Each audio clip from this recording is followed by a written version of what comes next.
Tiffany. Tiffany, that's an artist, a musical artist, a female. And that was the jam, man. I think we're alone now. I used to ride on the school bus when I was a child. And that song would come on, and that was the first song that I ever got fully erect to as a child. And I remember probably the first two, maybe 200, 700, 8,000, who knows, countless erections. Every time that song would come on, I just got just the feeling, and especially with the vibration of that bus. I don't know if you guys have ever ridden on airplanes or not, or done air travel, but the vibrating of that plane will just make a man fully erect. And so if there's any ladies listening, and if you see a man on a plane and you want to do something with him, you might as well just bring it up, because he is probably ready. But when that song would come on the school bus as a child, I would put my book bag over my lap and cover up my erection. I don't know if I felt ashamed of my body. I didn't know. I didn't know why I was getting hard in the front, you know. And I had a lot of issues. There have been a lot of issues with young erections around me. My brother used to try to make love to me when I was a child. And some of y'all know this and some of you guys do not. But my brother used to try to make love to me when I was a child. And we weren't gays or anything, you know, we were straights, straight children. And I talk about this in my act. And my brother just got early onset erections. He got early onset erections, and he was just erect, you know, as a boy. And it was, sometimes I felt bad for him. No matter what clothes he would wear, and he would tie things around his waist like sweatshirts, and sometimes like one of those pool toy floaty things to cover up the front portion of his body that had gotten hardened. And it was almost like, I don't even know if it was sexual that got him hard. It was just, maybe it was just, you know, he was just rocking. He was just rocking down there in his pecker. And I'll say this, dude, he realized that he could kind of hide his body in my body, you know, so he'd always try to, it wasn't as much like he was trying to do sex with me. It was more that he was just like he just realized he like a putting a peg into something. Like he realized he had this hard part on him, and he saw, I guess maybe in the shower or in the tub, because we used to do tub time together, that I had a hole in my butt, you know, and that's natural. Most people have holes in their butts, probably almost everybody. And he just realized that figured out that he could hide his penis inside of my body, you know, inside of the hole in my butt.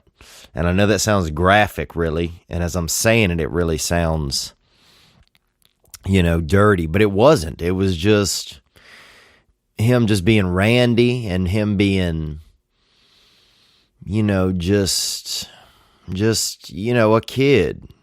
You know, kids are always trying to hide stuff, or, you know, throw things behind the television set, or, you know, put pieces of cheese or meat or something inside of the VCR or inside of the Xbox thing, you know, put a piece of bologna or sliced meat into the Xbox or PlayStation, you know, shit like that. And so this was just him trying to do that, man. And it was wild, dude, you know, for about a year and a half, I think it went on. And my mom finally sat us down and really shut it down, dude. And she pretty much just beat both of us. I don't know why I got beat. I didn't really do anything, but I probably deserved it anyway. I was just often up to no good as a child. But I remember at night I would try to set traps around my room so he couldn't get over to me in case he got the urge to do it at night. And I even remember for my 4th birthday, I got a little bag of Jingle Bells, beautiful bells. I don't remember who the maker was of them. I think they were some type of precious metal. And I would lay in my bed and I would balance some of these bells on top of the blanket. I'd put some on the blanket and balance them on top of my body, and then lay down and just keep just kind of putting these jingle bells up my chest and front. And then I'd even balance a couple JBs out here on my clavicle areas and just lay there like an alarm, making an alarm, kind of an alarm gate. And then if my brother tried to do sex or tried to do that, then I would hear the alarms go off. I'd hear a bell or something. So anyhow, man, but that song is Tiffany, and that song is I Think We're Alone Now. And that song, when I was young, that was the song that got me. It just got my innards to just boiling with just sexual anticipation. I could just feel just dirty blood just running out to the edges of my body.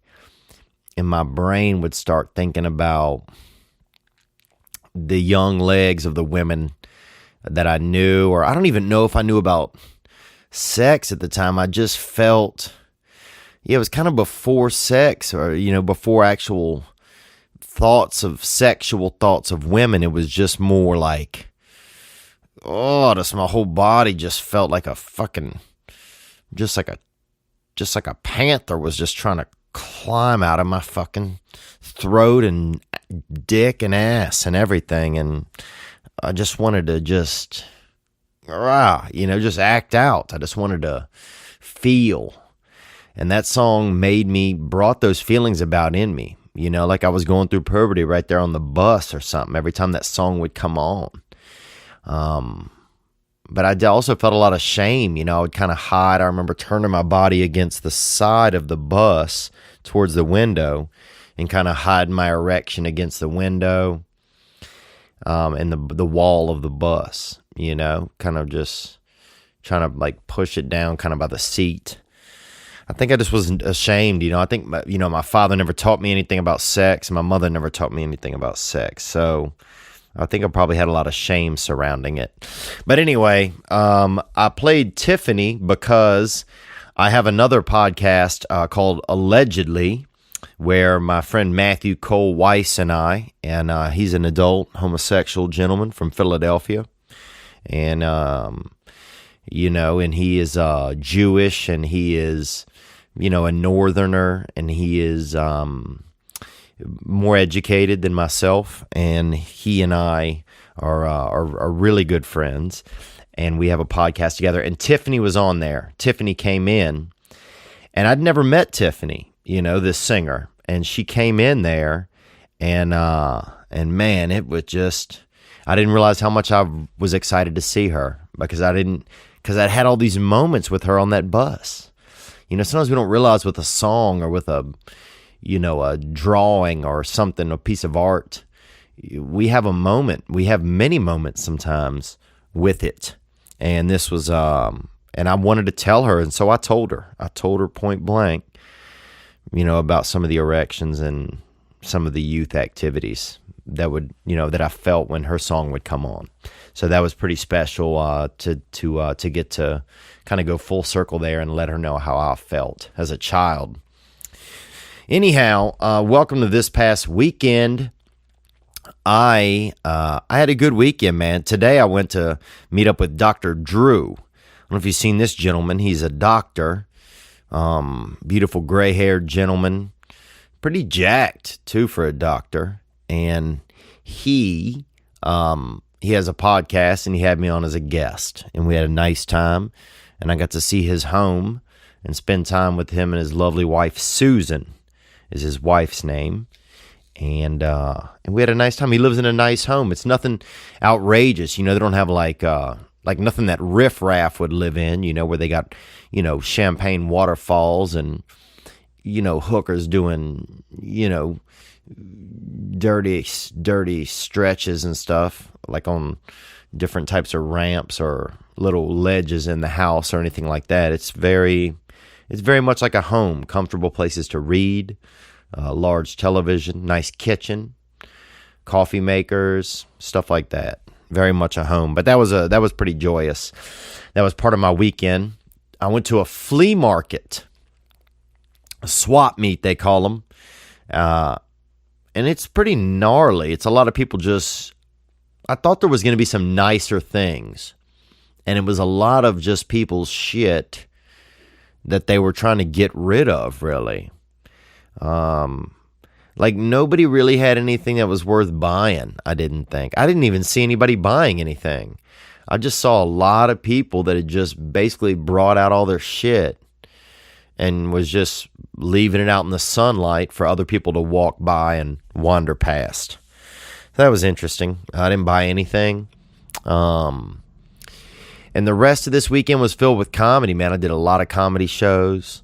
A lot. Saw some really good comedians. Bobby Lee, I had a nice time with him. Chris D'Elia, very funny guy. Just a lot of great comedians, man. So I really enjoyed myself. How are you guys, man? How was your weekend? We got a ton of calls that came in on the hotline. I'm going to try to get to a few of them. I'm also considering bringing on a guest and doing a separate episode later in the week where we just answer calls, just answer people that hit the hotline and are asking about basic life suggestions and some guidance on different things, because I really want to be able to offer some guidance, but there's so many. And I'm really grateful and I'm appreciative, and I want to get to many of them, you know. A lot of them are still just people. Even last time they had people jerking off. There's some guy, it sounds like he was doing cocaine with his girlfriend, or just a friend of his that's a girl, or it could have been a man that sounds like a woman that was with him, but they were doing, sounds like cocaine unless they were faking it, but it sounded like real cocaine. And I swear, I think I know the difference. Even over a speaker, I think I can hear the difference between real cocaine and fake cocaine. Is there fake cocaine? I don't even know.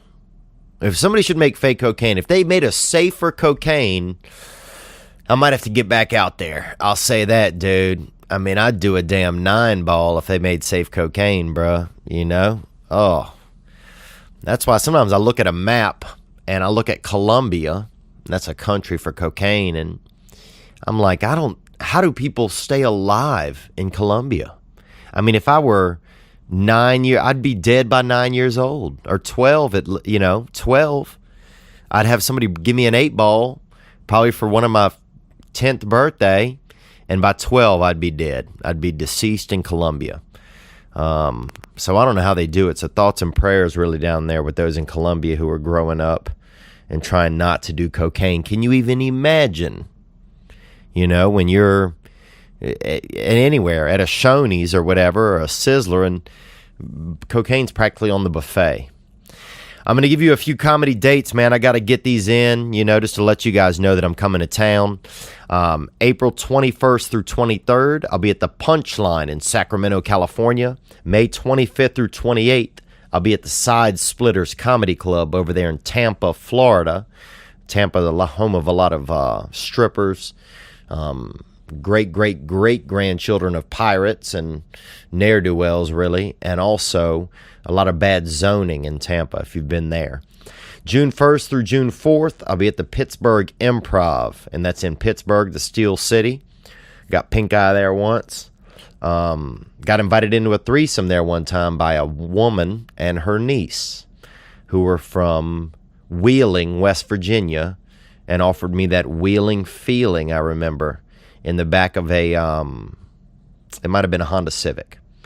Also, July 6th through July 9th, I'll be at the Orlando Improv in Orlando. And then July 27th through July 30th, I'll be at the Laugh Factory in Las Vegas, Nevada. The 30-Pound Bag of Hamster Bone album is still available. You can grab it if you haven't. It's on iTunes. I would appreciate the support. We also I got a couple of shirts, man. I hate to be, pitching things, but, I got to stay in business as well. I got these bruh shirts that say bruh on them. And you can check them out. If you're on the YouTube, you can see them. And I got these Got Hamps shirts. And they got some beautiful hamster on the front. And this artwork was done by a fan of mine who's now a friend, my buddy Kevin Best from, I think he's near Akron, Ohio. So I'm very grateful to him, too, for his help. And you can grab that stuff at theovon.com/store. Grateful to all my fans, man. We've had so much great interaction, people calling in on the hotline and leaving some calls and stuff like that. And just sharing ideas, and it's cool, man. We also put on the YouTube, we did a follow-up with somebody who had hit the hotline a while back, this fella, Justice Foreman, and he had asked if we thought he should fight. He's 31 years old. He'd never been in a fight before. So he entered a tough man competition, and he actually fought on Friday. And so I found his number, gave him a call, and just chatted with him before he went into the fight. And we made a little follow-up video. You can check that out on YouTube as well. So that was nice to see. And also inspiring, like, here's a guy, I don't know this man, He calls up just asking for a suggestion. Theo, do you think I should fight?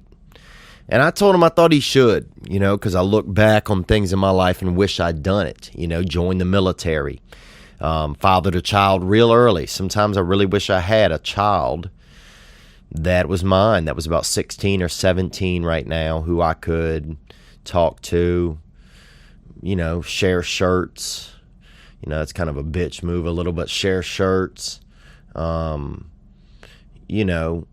grill outs, grill meats, grill different types of stuff, vegetables. People grill also vegetables, asparagus, peppers sometimes, stuff like that. Spend time with, arm wrestle, do different stuff, camp out, maybe look for treasure.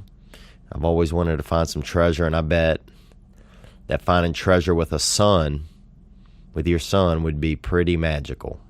I think anyway. That's just my thoughts.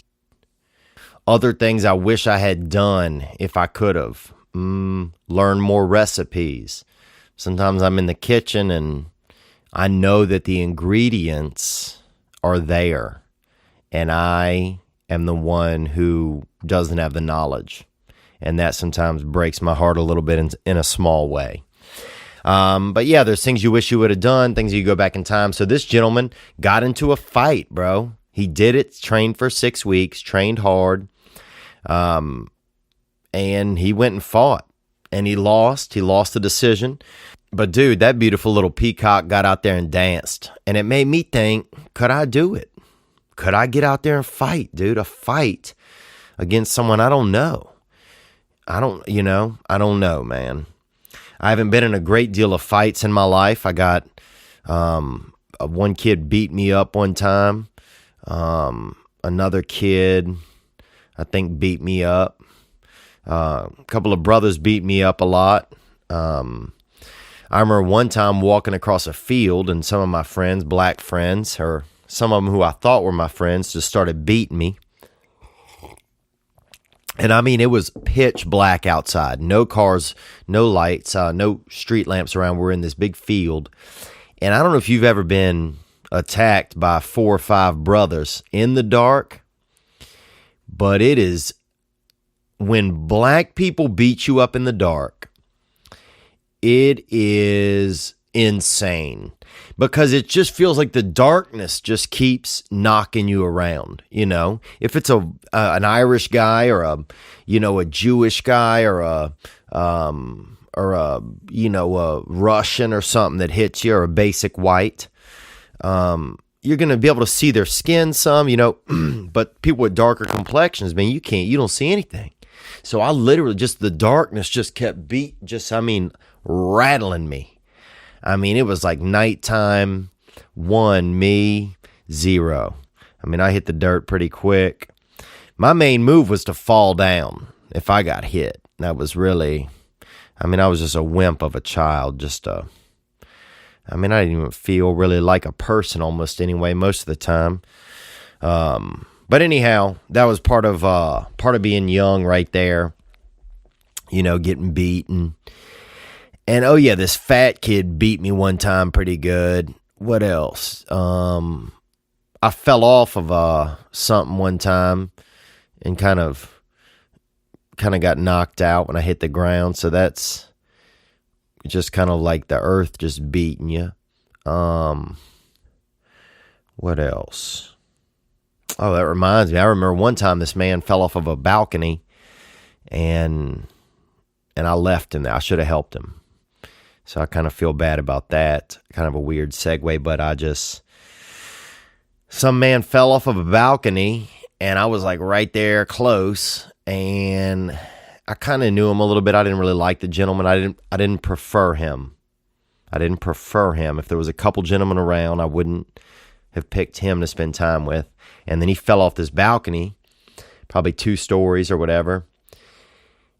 And he saw me he knew I was there. I mean, I was definitely close enough where I should have helped, and I didn't help. I just kind of pretended like I didn't kind of know he'd just fallen off. He was like 3 feet from me. It was a bad, just something I regret. So we all have regrets, and that's one of mine. Moving on, what else happened this past weekend, man? A little bit of stuff in the news. Let me chop into some of that donkey chatter. They had some extinct creatures are appearing in Australia. Now, I read this on the internet, and I'm kind of happy this is happening in Australia because they need something. You know, Australia, they're out there, middle of nowhere. They travel the world a lot looking for stuff, looking for joy. I mean, that whole country was founded as basically British prisoners. It was like they started an island for prisoners and I think maybe even handicaps and put them out there on an island. So, you know, I'm glad that something's happening out there. Extinct creatures allegedly are being seen there. And I hope that more creatures start to come back, actually. You know, there's always a couple of extinct creatures I was a fan of growing up. And it would be nice to see if, you know, nature is evolving in a way that more extinct creatures or new creatures are going to pop back up, you know. So I'm looking forward to that. It makes me kind of want to keep my eyes peeled and maybe get some bigger mouse traps, you know. Maybe get some bigger mouse traps just because of what's possible. WrestleMania went down. It looked like a beautiful sweat fest out there. And John Cena proposed to his girlfriend. I don't know if you saw the ring that he offered her, but that looked pretty lively, man. And he defeated my friend Mike the Miz and his wife. It was a double match, tag team, and that's pretty.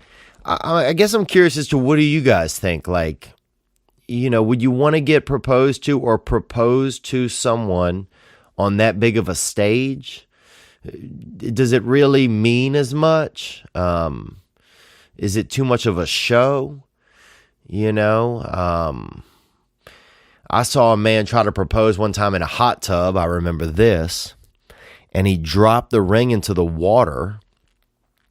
And then it was this thicker guy. He was real, just almost had like an ass up on above his chest. He had like this just kind of bulbous sort of, he looked like just like a ball that had some eyes coming out of the top, sort of, and some hair by the eyes. And I guess he was doing a special weekend with his lady. This was in West Palm Beach, Florida, Trouble Town. And he dropped this ring into the hot tub. And then they're just looking for this ring, dude. And this dude could barely even go into the water. I remember helping look for it. I mean, I thought it was awkward that the man even proposed when somebody else was in the hot tub. You know, it just doesn't seem that special if there's another man there. And I'll say this, I'm an okay looking guy. I'm an 8. As long as I brush my teeth and get my back waxed, I'm an 8. You know, I'm an 8 on a scale of 1 to 10. But this man was not an 8. This man was not an 8. This man was a 6.5, maybe. Now, in spirit, he might have been a 10, and I was a 4. But if we're talking visually, I'm sitting there in the hot tub, and this gentleman is proposing to his wife or fiance, or trying to make her a fiance. And I'm just like, well, this is awkward, because now I feel like I'm kind of not a best man, but I feel like have some involvement, and I started kind of clapping, I remember, and then he dropped the ring. So now I'm trying to help this fucking guy find the ring in this hot tub. It was just awkward, dude. And I looked for about 3 minutes. I couldn't get a hold of it, and then I got out. So I don't even, who knows how that relationship went. But it was off to a weird start. I remember another time I was in a hot tub, and this is on a cruise last year.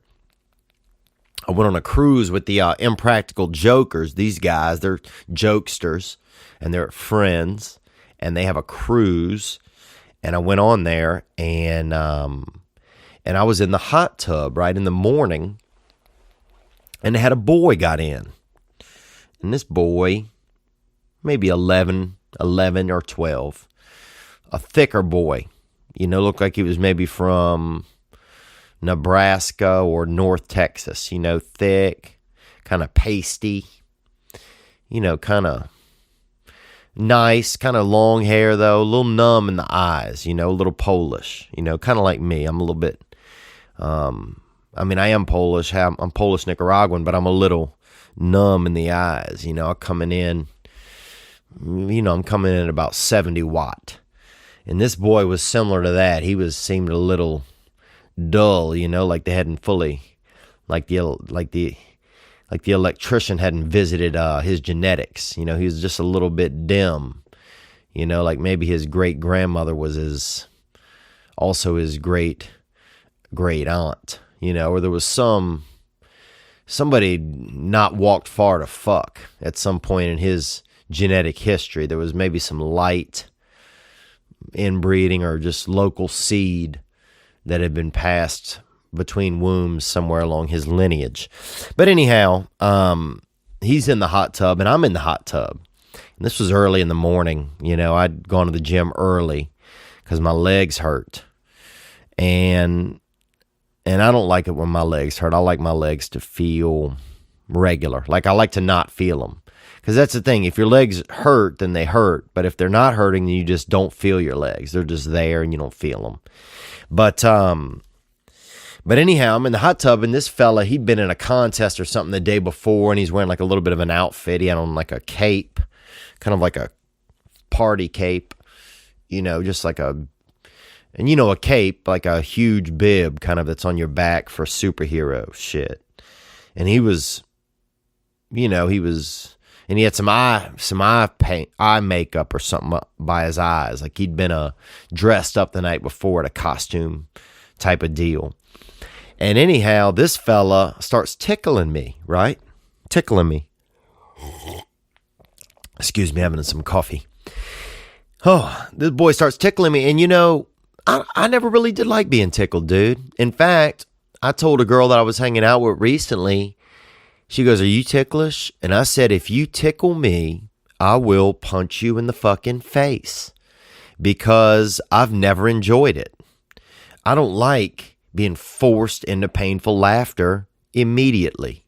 I don't like it, I like to have a little bit of an inkling that I want to laugh and then be laughing and not feeling that pain in my body of somebody trying to jolt me or just kind of trying to get into your spirit, And you just, I don't like it. I feel, I don't know, it just seems like something, I don't know. Some people I would like to tickle. I'd love to tickle the Chinese, man. Think about it. Think about the Chinese right now. Literally visualize them in your head. Now think about tickling them, dude. Think about tickling them. How cool is that? Because they're active, man. And they're going to be fired up. And now, okay. Now think about tickling a Japanese person. Kind of cuter, Cuter. Chinese like Chinese be more aggressive and the Chinese will strike. The Chinese will strike, dude. If you haven't spent much time around the Chinese, they will strike, bro. They are they're just like termites in a way. And I don't mean that in a negative connotation, so don't take that out. I just mean it in they are aggressive and they get it done and they'll eat anything and they keep going.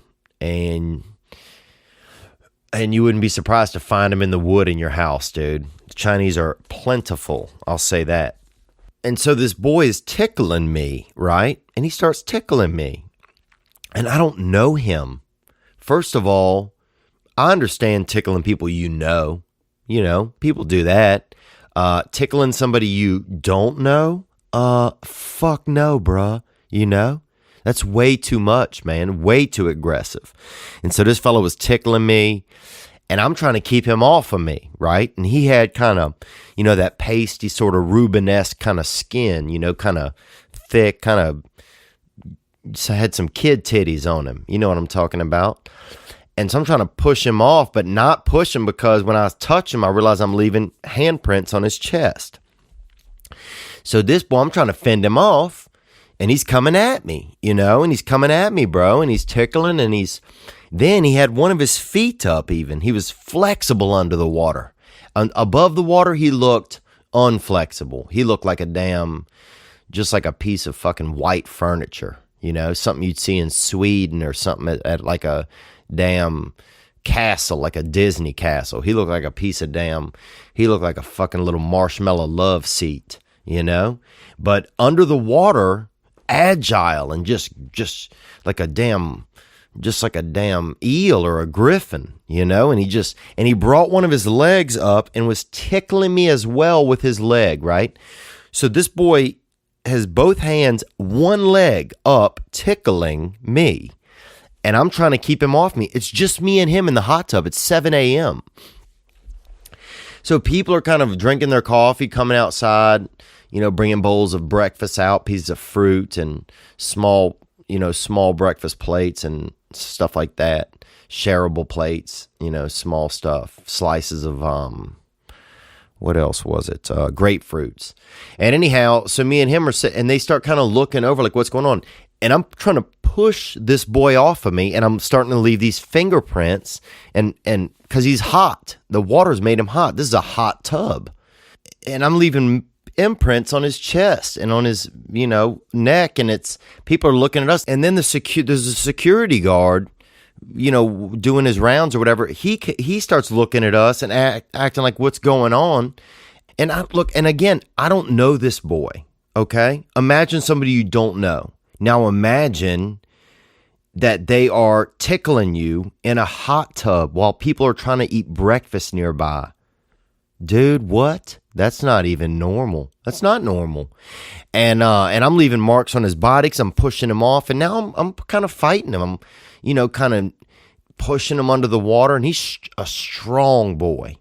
He was strong. It felt like I was just pinned against a wall by like a Dodge Neon, you know. And the security guard comes over and is like, what's going on? He's on his walkie-talkie. And the security guard on a cruise ship, it's just the bartender from the night before, you know, but now he has a walkie-talkie, you know, they just recycle everybody.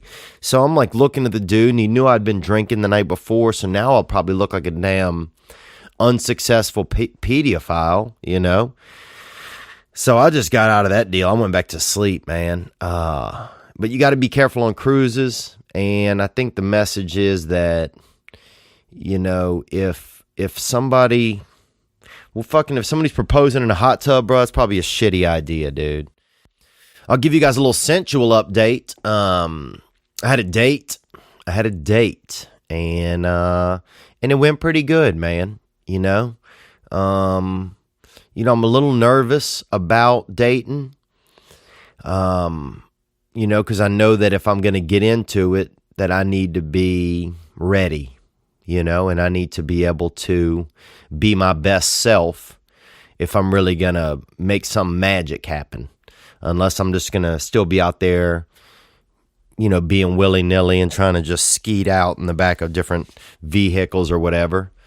One time I remember this adult lady, young lady, but legal, gave me a little bit of oral. little bit of oral sex behind a bank, behind some type of a bank. I don't remember. It could have been a Wachovia or a Bank of America, maybe. But anyway, we just pulled in there into the back of this lot, and I got me a little bit of oral sex from this girl.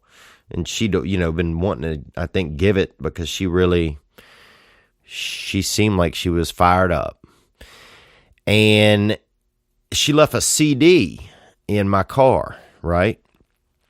So then I didn't end up getting to spend time with her again, but I remember her saying that she wanted the CD back. So I mailed the CD. I put it in the mail, So I put it in, and I put a note in there, just said, thank you for the blowjob, because I wanted to be cordial. And she got pissed, man. She texted me and said that she thought that was rude. So I don't know if that was rude or not, but for some reason I just thought of that. I know I told you guys I would talk about this glitter mining thing that happened when I was young. I'll just let you know. I'll get into it more at another time, but they have a lot of pyramid schemers. And a pyramid schemer is when somebody comes to town, they tell you something that is a scheme, then you tell somebody else about the scheme when you don't, because you don't know it's a scheme. Then they tell other people, and then the person who originally came to town leaves with all y'all's money, is basically how it works. And in our town, they had a man who came in with a bunch of pamphlets. He had like a little, I don't want to say a model, but like a 3D kind of model thing of a glitter mining. And that's, this was back when mining was a little more popular. You'd see a lot of quartz, people selling quartz, bauxite. You'd see people selling bauxite on the side of the road. Stone, you see people selling pieces of stone, magic rock. This when people even would give rocks as pets. People would have a pet rock. You can Google about that. And this man had come through with sort of, I guess, glitter in like a chunk. Like imagine glitter. Glitter, right? I guess now it's basically all just manufactured. But at the time, there was a lot of rumor going around that, it was like a precious metal and it was mined. And that rumor hit us pretty hard, and people invested. People bought into, investing in whatever organization this guy had.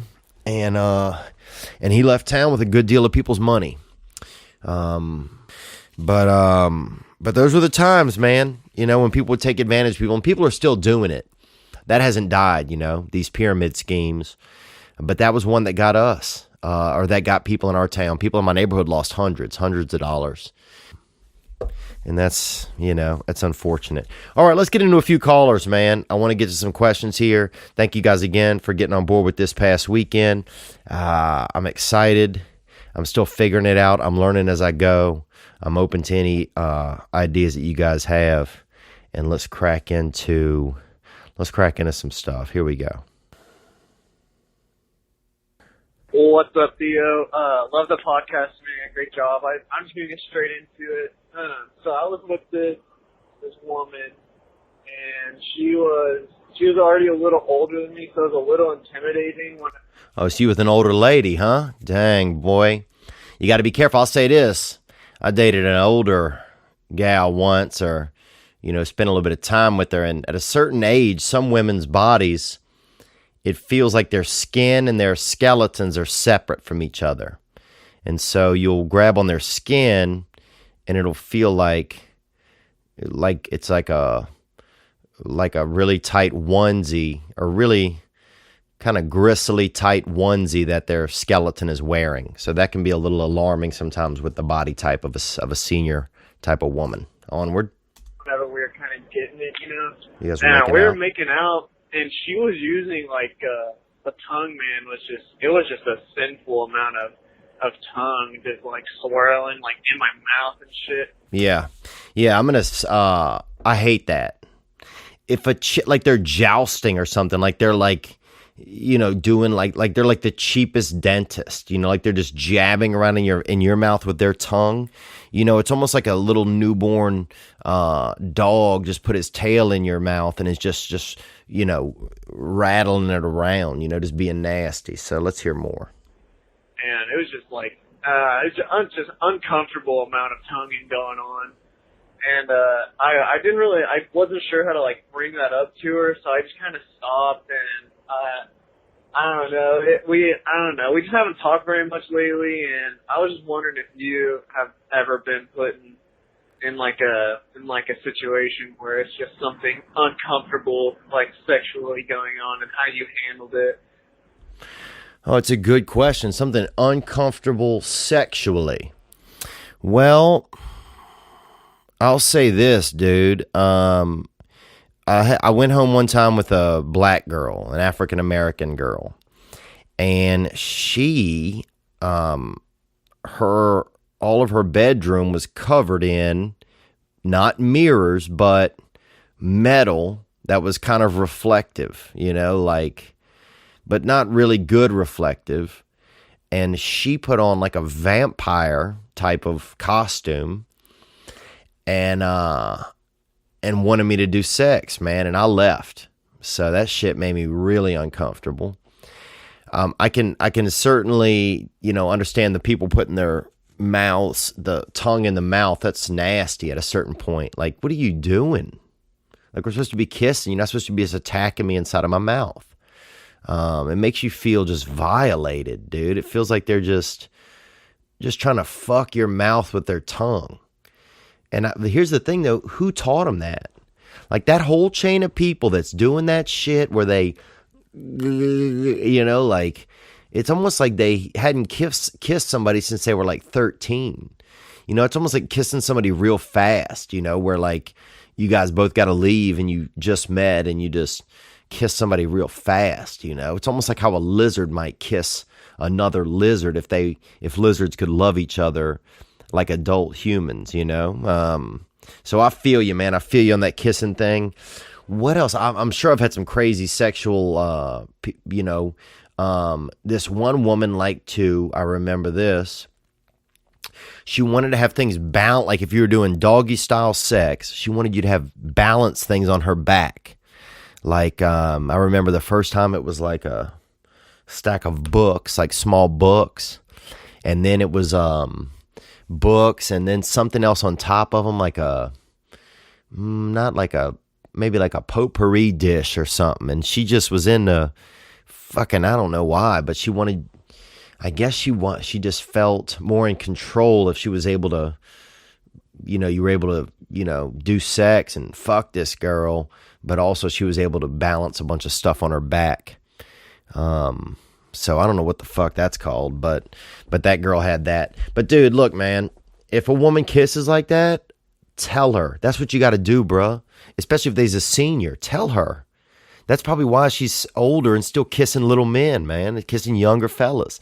Tell her that she kisses like a damn, just like a salamander, and set her straight, bro. Even if you just do it in a text and you do it kindly, say, hey, I enjoyed meeting you. I've enjoyed spending time with you. One thing that made me uncomfortable was the way you kissed when you would put your tongue in my mouth and then you would try and beat the fuck out of the inside of my mouth with your tongue. And it just made me feel uncomfortable. But otherwise, I really liked spending time with you. So that's a nice way to kind of let her know that shit needs to stop, because it does. That needs to stop across the board, dude. Across the board. Also, big bushes. There was some feminists tonight at this comedy show talking about how they grow their bushes out now. Awesome. No real man, I don't think is going to fucking love that. Maybe up in Canada, actually. So I shouldn't say that, but Jesus Christ, I don't even know what's going on in the world anymore. All right, let's get into one more here. Hey, Theo, it's Jeff from Grand Prairie, Canada. Hey, Jeff. I was just wondering, like, what your problem is with masturbating and porn, like what you're struggling with it about. You heard that? It's pretty cool. Sounds like you've just been hating on it for the last little while, and it kind of hurts us pro-masturbators' feelings. I've been masturbating for 30 years now. Wow. A real technician we got here, Jeff. No, look, man. What I've been hating on it about, I'm not hating on masturbation. Let me say that. I don't think masturbation is wrong, okay?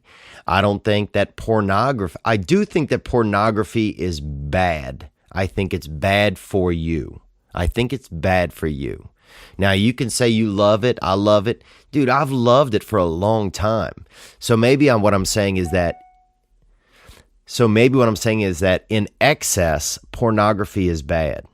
And that's all I'm saying, Jeff from Canada, is that, yeah, if you don't have any problem with masturbation, then that's great. But if you have a problem with it, if you've been doing it and it's just a bad habit now, and it's not even about the sexual joy, then at a certain point, that's an unhealthy behavior. That's what I'm saying. Let's keep going. I've been married 17 years. I've got 4 kids. I've been at the same job for 20 years. And I'm still masturbating all the time. I think it's like natural. It's nature. Yeah, look, dude, it is nature, man. If you want to spray out, dude.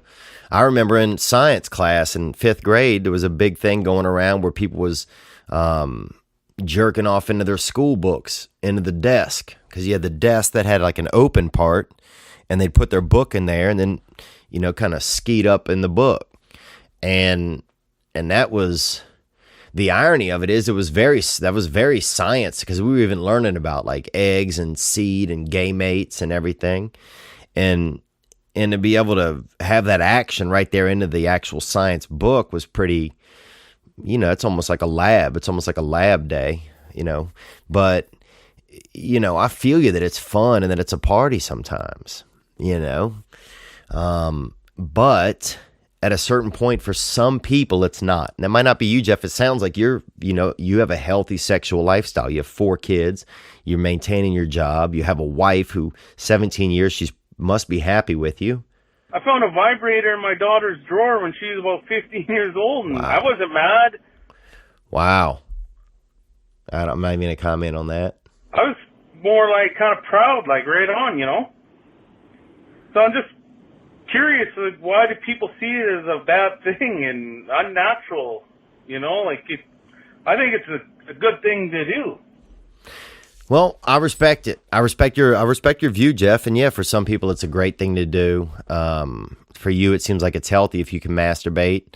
But for some people who aren't dating much anymore and are just watching pornography and are just masturbating, for those people, it's unhealthy, because it's not even about the sexual act anymore. It's just about them feeling uncomfortable, and instead of dealing with those feelings, going to one of those habits, which is now a bad habit because it's so excessive, and using that instead of dealing with the actual feelings, and at the same time missing out on connections with real humans, real women, and not their keyboard and not their screen. So that's just my take on it, man. I love it. I love to know that people are jerking off in different countries, dude. That shit honestly warms my heart a little. And to know that you're beating off. How are you guys doing? How are you ladies doing? Thank you guys for joining me. It is Monday, April 10th. And I'm feeling gratitude right now, man. I got electrocuted.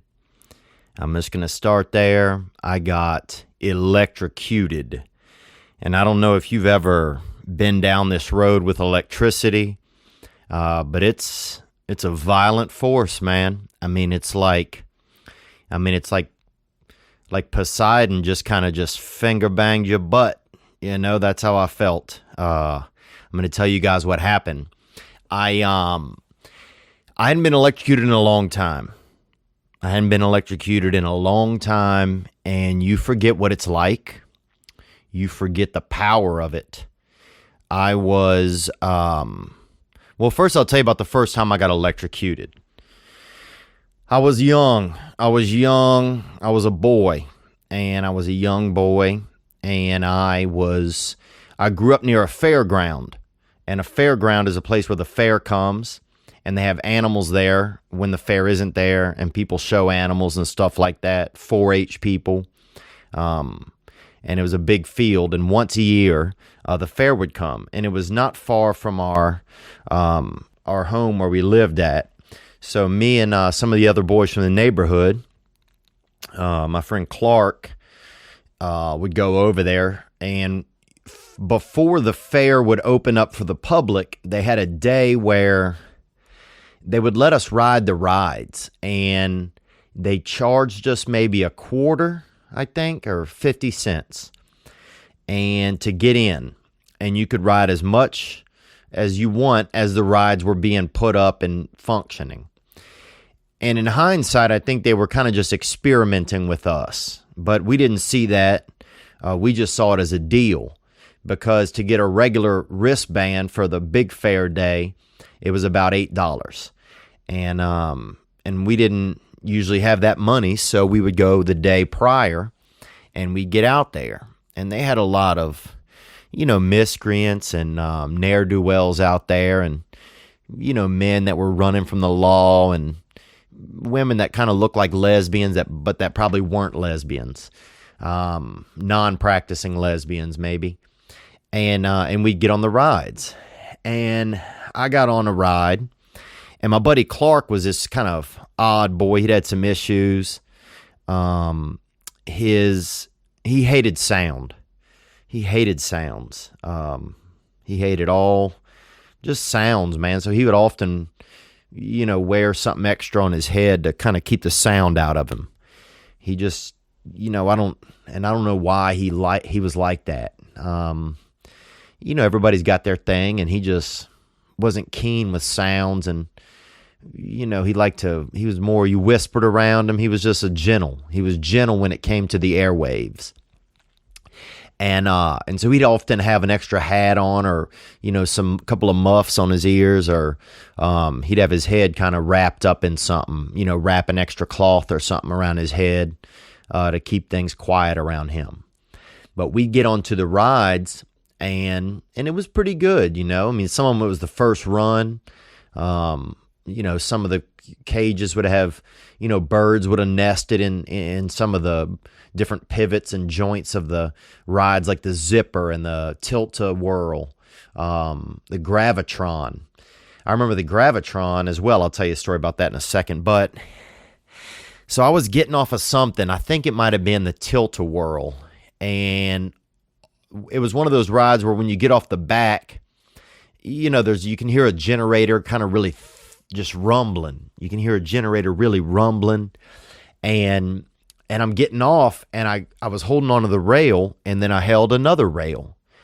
And at that point, I completed some type of a circuit, some sort of loose energy that wasn't being used by the ride, and it started using me. And I remember just like my neck got real straight, and everything I knew just felt alert.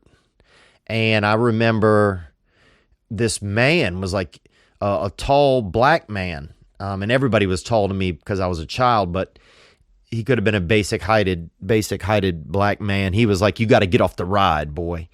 And I was like, "I can't let go," and he thought that I was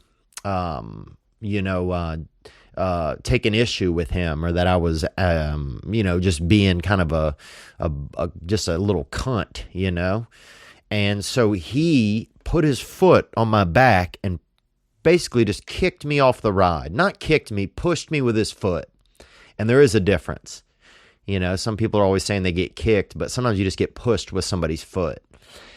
And thank God he did, dude, because it was kind of rude of him, but thank God he did, because I don't think that I would have survived. But I hadn't been electrocuted since then, since we'd been out there, experimenting on these rides. The Gravitron, I remember they had a man in there who looked like Slash from Guns N' Roses. And that was the one where you went in and you laid against the wall, and then it spun, like you were in the dryer. And it spun, and the board you were leaning against would go just start to just levitate against the wall. Like you were really just on the last cycle of a load of laundry. And at that point, you couldn't move hardly. You couldn't move your neck or anything. You just had to really look just straight forward. And they had a DJ in the middle, a rock and roll man. And he'd be in there playing rock and roll. And I remember this guy had a bit of the pervert in him. And he would kind of show his wiener while we were spinning. And it was weird because I remember we never discussed it. Because you were always, or I personally felt like I was always unsure if I was just spinning so fast that I was like seeing wieners or something, that I was seeing, adult body pieces. But now as I've gotten older, I know what happened, and that man was showing out. And that wasn't right of him to do that. I think he was just being like a party guy. But that was the gravitron, because you couldn't move. You couldn't look and see if everybody else was seeing the same thing. So you didn't know if everybody saw it, and people, I guess, were maybe scared to talk about it. And then Clark, you didn't discuss things with him that much because he liked to be silent. He liked to just be kind of by himself. But anyhow, that was the first time I got electrocuted when I was young. And then until now, I'm okay. I want to say that. I had a lot of well wishes, people reaching out, checking in on me.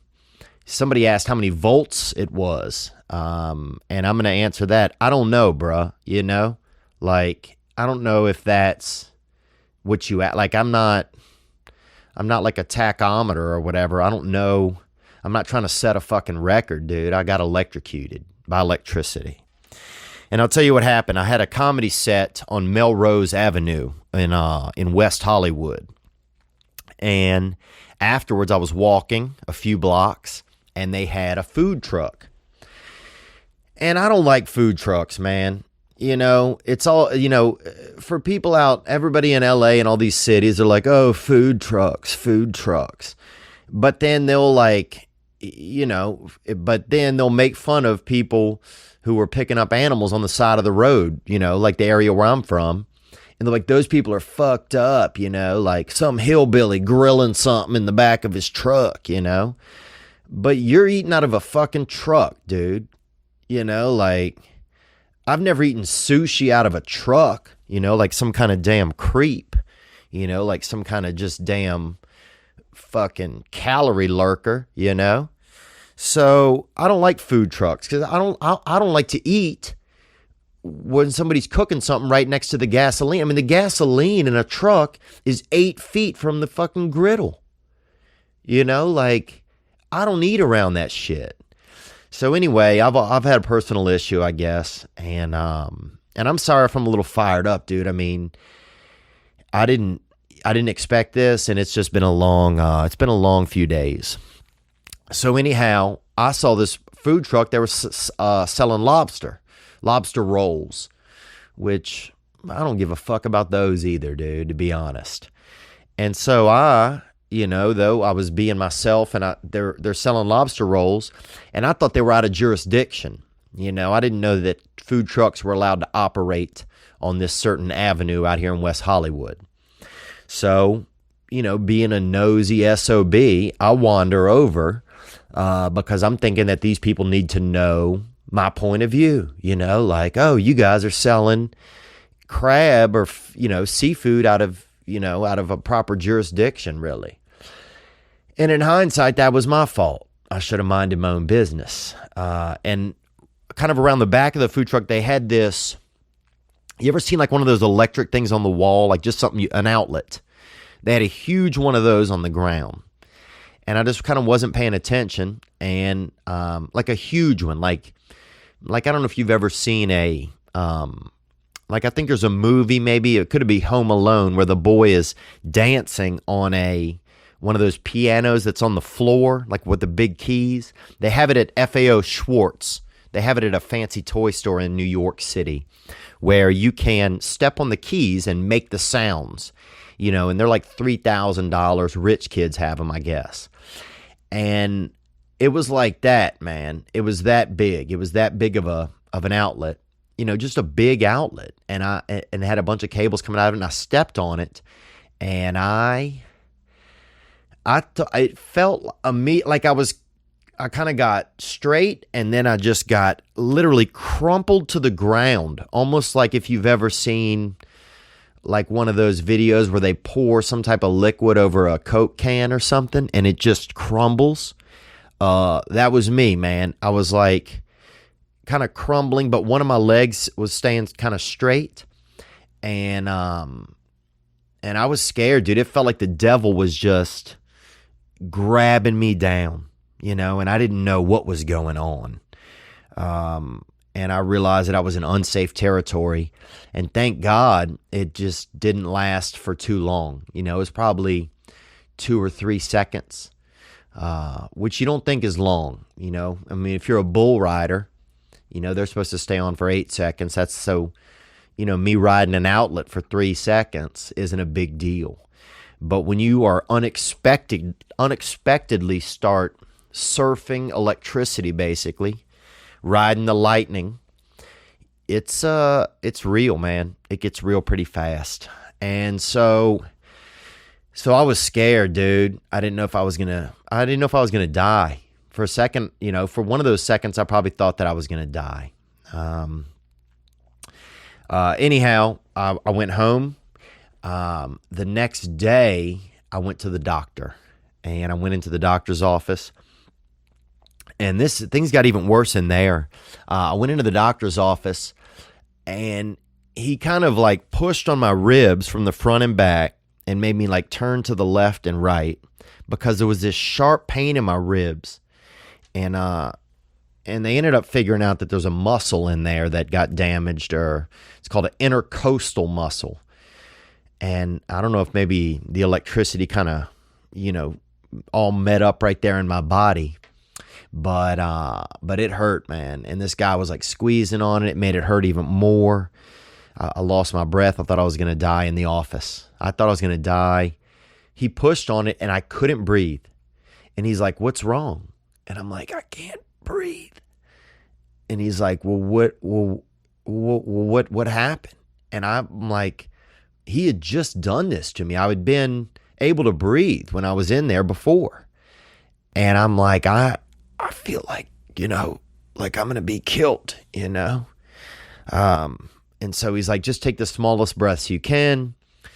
Anyhow, fast forward, I slowly breathed myself back to neutral. They laid me down for a while. They gave me a Toradol shot in my butt to get some of the muscles to relax and for a little bit of relief. And then the dude says, I suggest you don't sleep alone, and I'm not sleeping with anybody right now. I'm bedding up by myself. I don't even have a cat or anything. So I'm thinking, well, now I got to find some fucking Muppet to bed up with me, like I don't want, and then I'm torn because it's like, well, what if I get some type of fucking, some straight up fucking, just animal, some female, just some girl that's out in the grind squad. I don't want some last minute chick laying up in my bed. Because then what if I die? What if I die in my sleep? Then everybody's like, well, he's fucking sleeping with this chick. And maybe that's a silly thought. My brain started racing and I got very scared. So anyhow, I've been recovering from electricity, man. The dude's like, find somebody to sleep with. And I just braved it out and slept alone.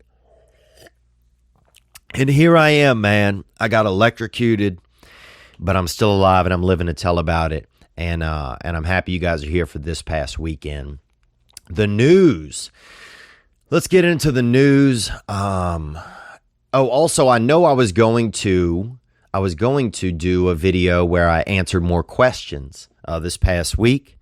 And once I got electrocuted, that went out the window. So, because there's just things you can't do, man. I mean, it's been hard to move this part of my body. There's a lot of pain right here in my ribs. I've been jacked up. I've been what I would definitely refer to as jacked up. So I'm just happy to be alive. I'm feeling a lot of gratitude. And here we are. Thank you guys for joining me. Thank you guys for all the support. This is on iTunes. If it's Monday morning, later in the day, it should come up on YouTube. If you want to get onto the YouTube, you can check it out there. We also do a This Past follow-up where we'll check in with somebody who called in for suggestions, and we'll put those calls, smaller segments, onto the YouTube as well. I didn't have any music to kick off the episode this week because some people apparently can't get the YouTube in certain countries if there's copywritten music in it. So I'm trying to figure that out. We'll get past that hurdle. I'm doing the best that I can. And thank you guys for bearing with me. The news.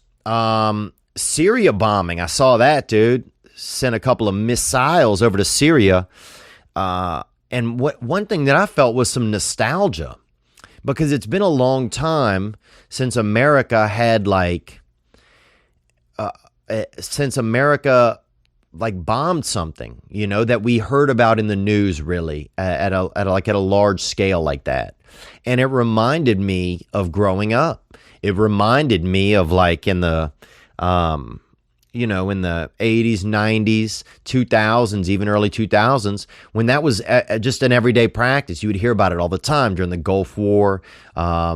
You were constantly hearing about bombing, so it wasn't a big deal. But it had been a long time, and so that really kind of made me feel a little bit of nostalgia. I don't know if some of you guys felt that or not. I thought there was an interesting video online on CNN where they'd found a guy in Syria who was grateful for the bombing, or for just the show of force, just because there had been a lot of atrocities happening over there, and he felt like nobody had been helping those people. And so he was very grateful to the administration and to the U.S. military. And I thought that was interesting because you don't see a lot of that from the news these days. What else? Sergio Garcia won the Masters. I thought that was pretty awesome. I watched the last round. Beautiful course, man. I went to the Masters once a long time ago, and one thing I remember, they had ice cream sandwiches there for only $1.50. And that's a beautiful price if you're at a sporting event to get something for that price. And I felt like that was great. And I just remember, I wasn't a huge golf fan. I think this guy Mike Weir won it the year I went. Or Billy Weir. He might have been a British man. But I remember those $1.50 ice cream sandwiches, had about 9 of those. And I saw the hottest chick I've ever saw, some lady named Debbie, fall in the mud. And because it was a rainy time, and it's a lot of the women are wearing high heels and just kind of giraffing about, just like long animals. And this bitch hit the mud. And that made me feel, it made me feel pretty good, to be honest with you, dude. To see, Debbie, when Debbie goes down, that shit made me feel pretty damn good. Reminded me in high school, I remember one time I hit, I'll be honest, dude, I hit a hot chick with my car. And I don't know sometimes in hindsight if I did it on purpose or if I could have not hit her, but there was something in it felt pretty damn good, dude, to just equal the playing field that I felt at the time. Maybe I felt low of myself, and it just, to see a pretty hot chick, take a Ford Escort to the femur or whatever that is, to the hip, that shit, it really kind of warmed me a little at that time. So, but I do also want to apologize to that young lady. I think we're out of the jurisdiction of time where there can be a lawsuit. But at the very least, I should come to terms. I might have to make an amends there. What else, dude? But I thought it was cool. I thought it was beautiful. I always wanted to take my stepdad. I got emancipated when I was about 14 because my mother and I were not on level terms. And they had a family that took me in. And the dad always loved golf. And most of my life, I've always wanted to take him to the Masters. And I'd still love to be able to do that, to be able to afford to do that one day. I hope I can get to do that. It's one of those things that kind of plagues me where it's something you want to do, but you never get around to it. Sometimes I worry that I'm not going to get around to it, but hopefully I will. What else, man? Let's see what else is happening. I haven't been watching the actual news very much, dude. I keyed in for the serious stuff. Because I'll say this, dude. I hate the fucking news, bro. I hate it, man. And I'm sorry if I'm antsy or fired up. I got electricity inside of me. And I feel like the news, it's just it's all negative.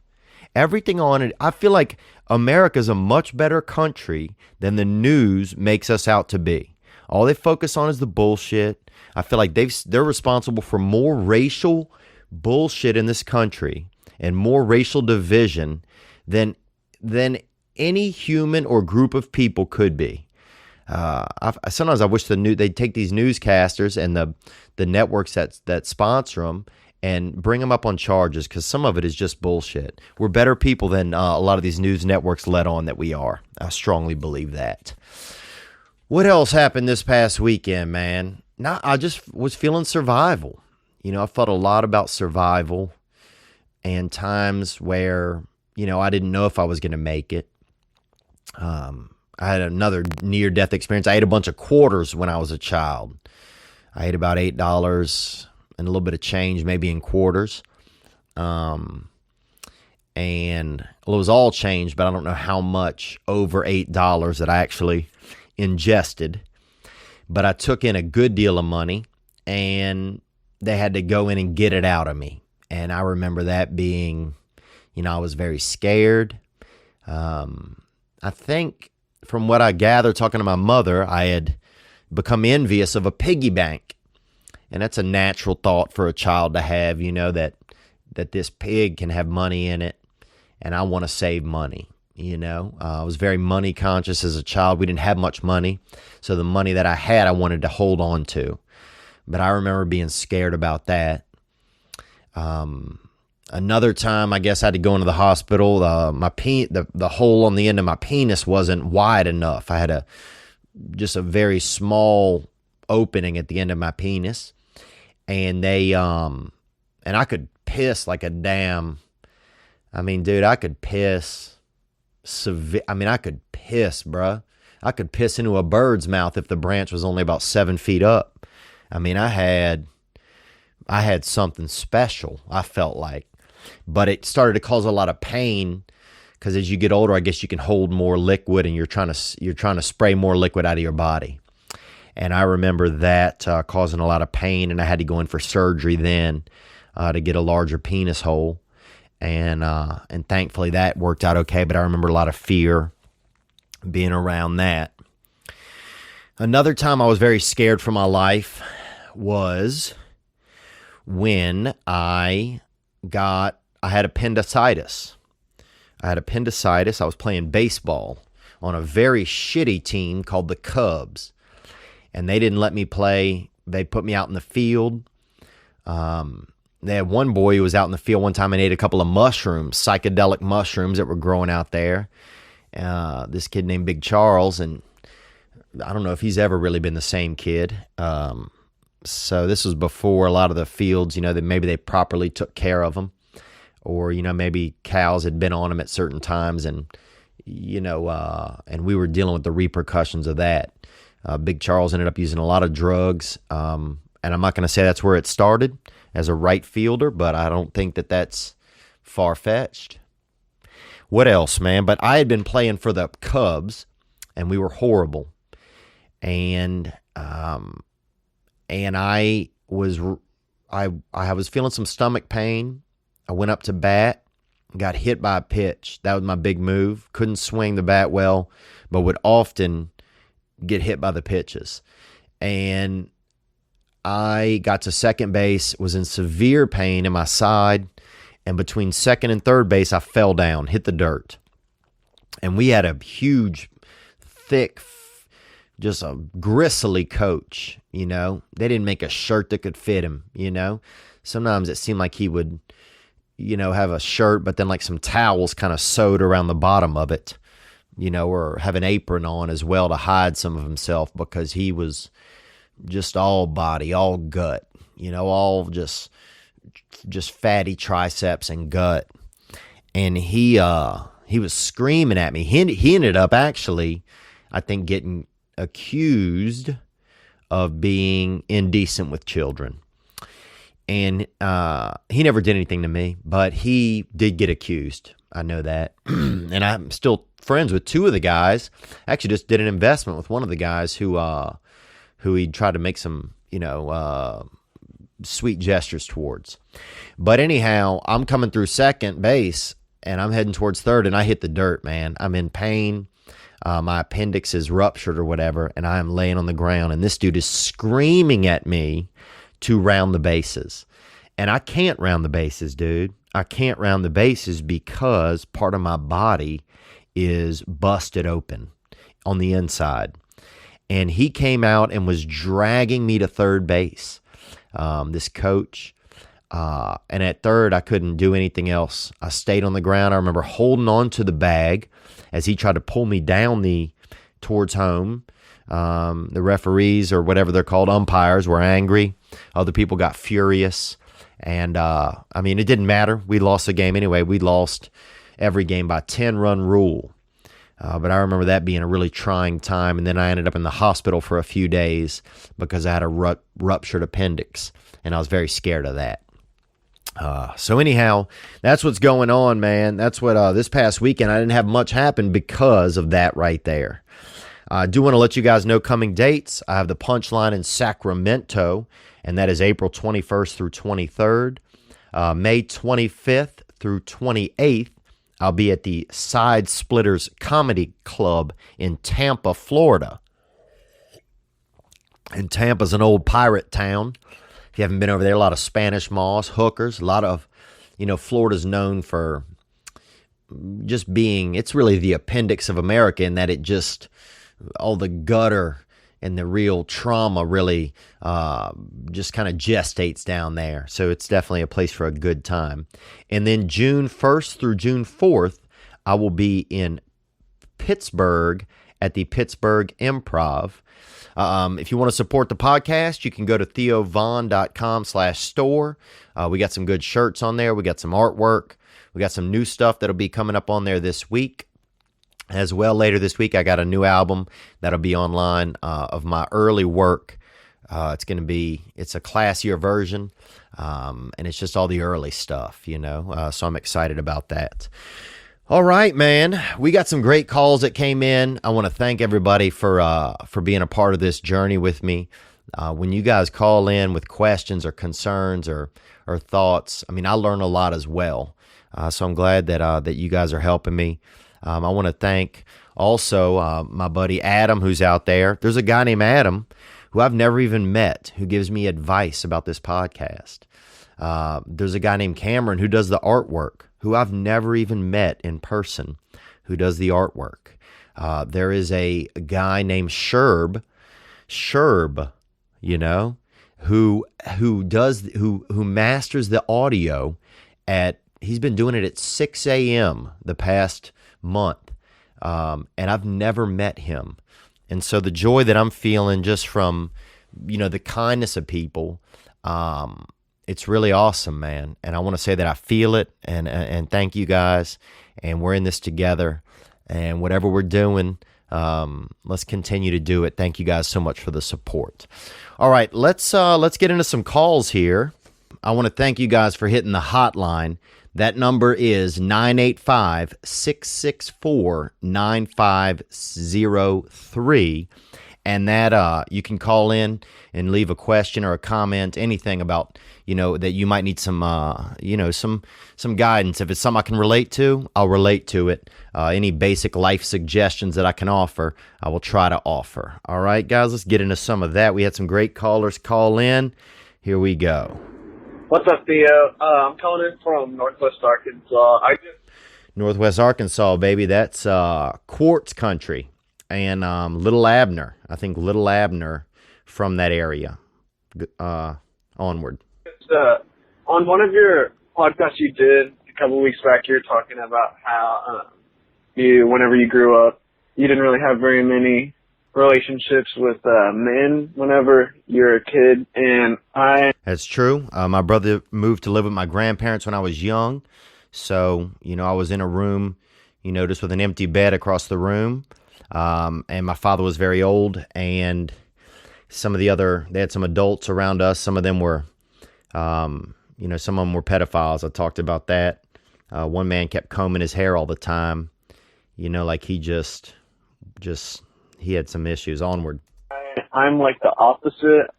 Pretty much all my relationships were with dudes, and all my friends are dudes. Didn't have very many girlfriends, and because of that, it's kind of hard for me to talk to females. It's a little difficult to not force conversation whenever I'm talking to girls, and I can relate to that, man. I remember when I was young, I could not talk to girls. I just felt embarrassed. I couldn't talk to girls that I liked. That was the toughest part. I was just afraid. I just had this thing built in my head that they hated me or that they just did not like me. And I remember one time, this girl I was just in love with as a child, I remember that I spit in her hair. Because I was so pent up with wanting to just tell her that I liked her maybe or something that I couldn't. So I just gathered every bit of genetic ability, liquid ability in my face and just deposited onto her head one time.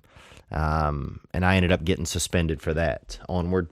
A little better at it now than I used to be. I started going to a lot of festivals, and honestly just taking a bunch of ecstasy. The best time I can talk to women is whenever I'm rolling my tits off on some good Molly, and because of that, it's helped a little bit. I'm a little better at carrying on conversations. But I was just wondering if you've ever had that problem, and if you have, how you kind of got over that.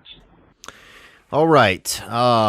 So we got a gentleman in Northwest Arkansas. I love the fact that Arkansas, you assume people don't know any location in that state, so you just sort of label it as an area, almost as it's like, like it's part of space or something. But I appreciate the call, man.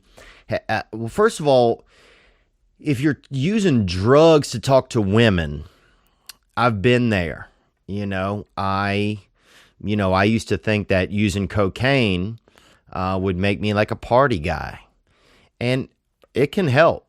It can help for a while, but the kind of girls I was meeting were just drug muppets, and kind of chicks that would wear those, Ewok things on their head with the long bands coming out of them, and candy necklaces, adults wearing candy necklaces and playing in the desert, and wearing fake furs and dressing up like foxes, like dirty foxes, and, doing, just, hiding ecstasy and acid inside of their bodies and boofing. I remember this one girl was boofing is a thing where you put cocaine in a straw and then you blow it into somebody's buttocks or butt. Right into their butthole, really, into the hole in their butt. And so, yeah, it was, using drugs was cool for a little bit, but after a while, you can devolve where you're just using drugs. And that can get a little scary. So I'm not saying it's a bad idea what you're doing, but if your expectations are to continue to carry that behavior on, you might run into some issues where you're just doing drugs by yourself and there aren't any girls. And that can easily happen. That can easily happen, man. It sounds like you got to find some comfort in talking to women, and dude, I went through a time where I was so nervous to talk to women. The only thing I could use were like shitty pickup lines, garbage ones. They had the one, are you a polar bear? Because I'm a polar bear. I'm about to break the ice. That garbage, verbal. And then I used to have this one line. In hindsight, this shit is horrible. I was like, let's play Hiroshima. I'll lay on my back and you blow the shit out of me. So that was, but I mean, that's where I was. I was at a point where personally, I couldn't find a comfort level where I could speak to women. And how to get through that, I would find you have to get through it, and you're going to have to practice. And what I would practice is listening. I'd practice listening, man. I think you could be thinking, because I personally used to think that I had to start the conversation every time. Sometimes you can just listen. Just listen. I mean, a lot of women, all they want is a man to listen to them and to care. And I think if you start with that, with the listening, then you'll eventually find spots where you can interject and offer something to the conversation, And also, and you can just try things also. If you want to try little things to talk to a woman, I would try little things like, what kind of candy do you like? Shit that like a 5-year-old would say, because all it's about is starting the conversation. You don't need to think or worry 3 or 4 steps in advance. Just say, hello, my name is so-and-so, just little things like that are really the starters. And you have to get your self-confidence up, because if you are thinking that women don't like you, then they're just going to sense that, because the thing is, they probably do like you, they probably do. And you just have to find some ways to be comfortable around them. So comfortability will lead to communication. So if you can get to being comfortable, you're going to be in a good spot. Now, you also, man, if you get hooked up on the drugs and that, you're going to have to start weaning yourself off of that. If the only way you can speak to women is at a rave on ecstasy, dude, that might not end well. So I don't know if you need to put on some house music and suck on a Claritin or something at the house, or start to wean yourself off of that behavior, so you can create some regular behaviors where you're actually, communicating to women in a regular way, man. And you can find a girl that you already know, and it doesn't have to be one that you're sexually interested in, and just communicate, just listen, practice, bruh, practice. And also, you don't want to be in a spot where you just take any girl that will take you. And, for years, I spent time in that place where I would any girl that would take me, I would accept, I would take. Even if she didn't have some of my values or qualities or anything, I just felt so less of myself. And I'm not saying that you feel this way about you, but I felt so less of myself that I just felt like I wasn't worthy of someone who was good for me or who I was good for. I was just hopefully worthy of anyone. And that was not a fun place to be. And you end up with people that you end up with being in a match that's not a real match, because if you want to end up with a woman, and if you're looking for something long term, you're going to want to find a woman that's real. And if you don't always have to agree with girls, if they don't have your vibe, dude, then screw them. On to the next one, But just if you can get in your head that you have value and you have worth, which you do, bruh. You sound like a pretty legit dude, man. I'd probably go party with you, bruh. I'd probably do a couple bumps and put on a wig and let you practice conversation on me, But you don't want to end up with someone who doesn't deserve you just because you're afraid to feel like someone does deserve you. So I don't know if any of that helps, man, but I hope I could relate a little bit. And yeah, be easy on that drugs, man. Maybe use a placebo. You could try that. You could try using a placebo. Maybe just fill your mouth with fill your mouth with a little box of Good and Plenties, and see if you meet a girl on that. Hide a couple lifesavers under your tongue and see who you meet. And you can practice talking to sisters too, man. Sisters love to chat. Beautiful dark-skinned girl, and it's good practice, and you might meet a beautiful sister that you fall in love with. You might be the next Gary Owen or the next Bill Burr, who are both, great, confident men. Good luck with that, man. Let's check out another question here. Hold on. Hey, Theo. I got a question for you. My name is Jose. I live in New Mexico. Jose, New Mexico. I'm going to say this gentleman could be Latino. Thank you for calling, sir. You might be our first Latino check-in, and I'm grateful to have you, brother. Onward. And, I just got a question for you. I just got out of a relationship, and I'm noticing one of my biggest problems is I'm a jealous motherfucker, and I don't know how to get past that shit. It's kind of a hindrance to my past relationship, because it's not like I'll go out and beat a motherfucker up or anything like that. It's just... He said it's not like he'll go out and beat a motherfucker up. So he's not doing that. But he did just refer to himself as a jealous motherfucker. So that sounds pretty jealous. Onward. I don't know. I just feel like, I don't know, like, I'm not in control of some of the things that happen in that sort of situation. This past relationship, I had a extremely beautiful girlfriend.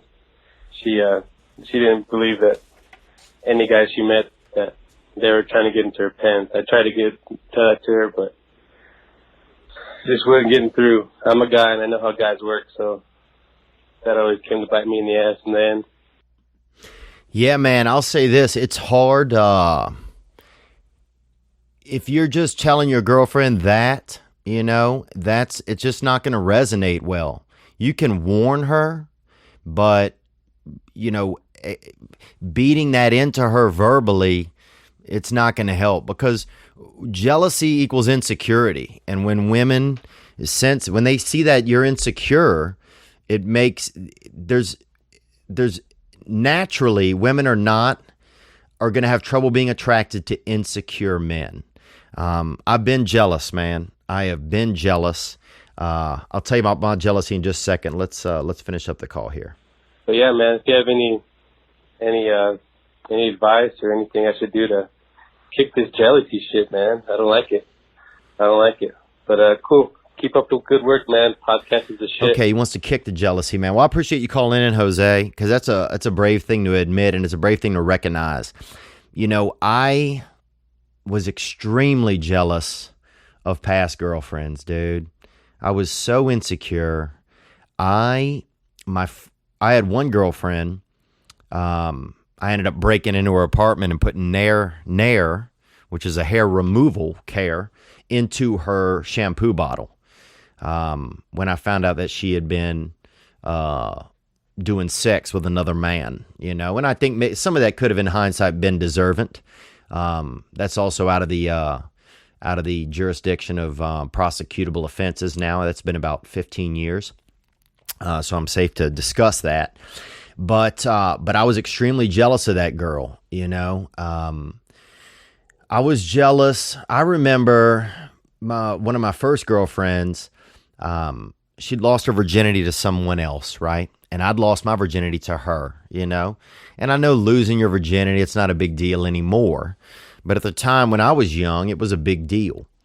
When I was at that, first sex age, early sex ages. And I remember I was so jealous for some reason that she hadn't lost her virginity to me. And this seems like a crazy thing for me to talk about. And I don't know if this can relate entirely to your issues here. But I just kind of, in a weird way, I held it against her. I was just so jealous of like, why not me? Why didn't you wait for me? But this girl didn't even know we weren't even a part of each other's lives. So I was so insecure about myself as a man and about being a good boyfriend or sexually confident that I, wanted to somehow erase any other sexual instances that she'd ever had, and I wanted to do it by making her feel bad, I guess. And that's just bizarre. I mean, that's because it's unrealistic, There's no way to go back in time and change things. And you can't, that's not something that can happen. So it was just me just finding any way I could to make her feel bad. And I figured if I was making her feel bad, then I would have some type of control over her, I guess. And it's sad to hear myself say that now because I don't behave that way anymore. But, when I was younger, I certainly did. And I would just get extremely jealous. Where were you? Where you been? What's going on? You didn't call. You didn't text, And I was just so insecure. I was so unconfident. I didn't have the ability to be. I didn't have any self-confidence. I didn't have any self-confidence at all. But what I could have done and what I recommend or what I suggest is that if you know what your jealous behavior is, which it sounds like you do, then if you start to feel that, do the opposite. Do the opposite action. Now that action might be do nothing.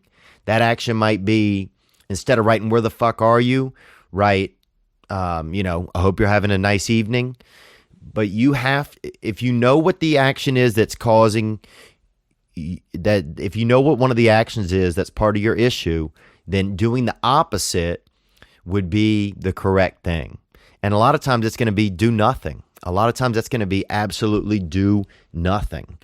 And I remember it got to the point sometimes where if somebody would ask me, how do you feel about this girl? The only feeling I even had was jealousy. Like I'd be in a relationship for a couple years and my main feeling was jealousy. Like it wasn't, oh, I love this girl. It was like, oh, I'm just jealous. I'm so caught up in myself. I'm so caught up in using anything I can to keep her because I felt insecure. Jealousy comes from fear. It comes from the fear of losing someone. It comes from the fear of thinking that, your friends are going to think you're weak if that person leaves you. Jealousy comes from fear, man. So you got to find some ways to cure that fear. There might be some self-help groups out there for jealousy or for anger management, where even if you got into one of those or went to a couple meetings, you might be able to hear someone who can relate to your story or share your story with some men in there where they can, they'll have a similar, where they can relate and share some information with you, man.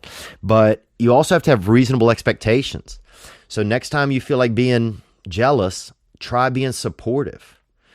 I mean, it's going to be hard, but just be supportive. Start to imagine that instead of your girlfriend is doing something wrong, that she's doing something right, that she cares, that she's out, doing whatever she's supposed to be, is normally, doing as part of her daily life, and that she's thinking about you in a positive way. Start to imagine that a healthy connection can actually happen.